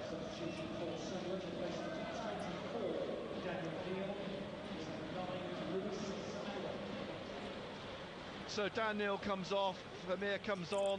When are we going to win again? When's our next win coming from? Where is it? On the right-hand touchline. I know it's frustrating giving fouls away when it's like Sunderland half. Winks and Albrighton over the ball at the moment. And it's just taken short. They're flicking it about, trying to hold it in the corner. Leicester is finally out for a throw to Sunderland. Pritchard gets the ball quickly and throws it to Sirkin to get the throw, take the throw, get the ball downfield. Up towards Clark. It's intercepted with a header of Cassidy, who finds Dewsbury Hall, but overhits it for Vardy. Back to Patterson. Into the 95th minute. That's I'm it. sure we'll get more. full time. It's full time. We've lost 1-0. Added spell up towards Hamir. Bounces Full over, time, full and time, full Clark time. Headed away by Vestergaard. Pritchard beaten to it by Albrighton. Looking for Vardy. Full on the time, left-hand full time. wing. Chasing back now, Sunderland to defend again. Vardy inside to Daka, and back out to Vardy. Back behind him to Daka, and a free kick to Leicester after Rigg. Yeah, once again, lack of firepower has cost us again. Who picks himself up. I think he's rather pleased with his winning the free kick. A look on his face. Tony Mowbray again involved with the fourth official. Yeah, I think Leicester have had about 5 free kicks in the last 5 minutes added on. It's just so frustrating. After this, will the referee add on? Thanks everybody for tuning in once again.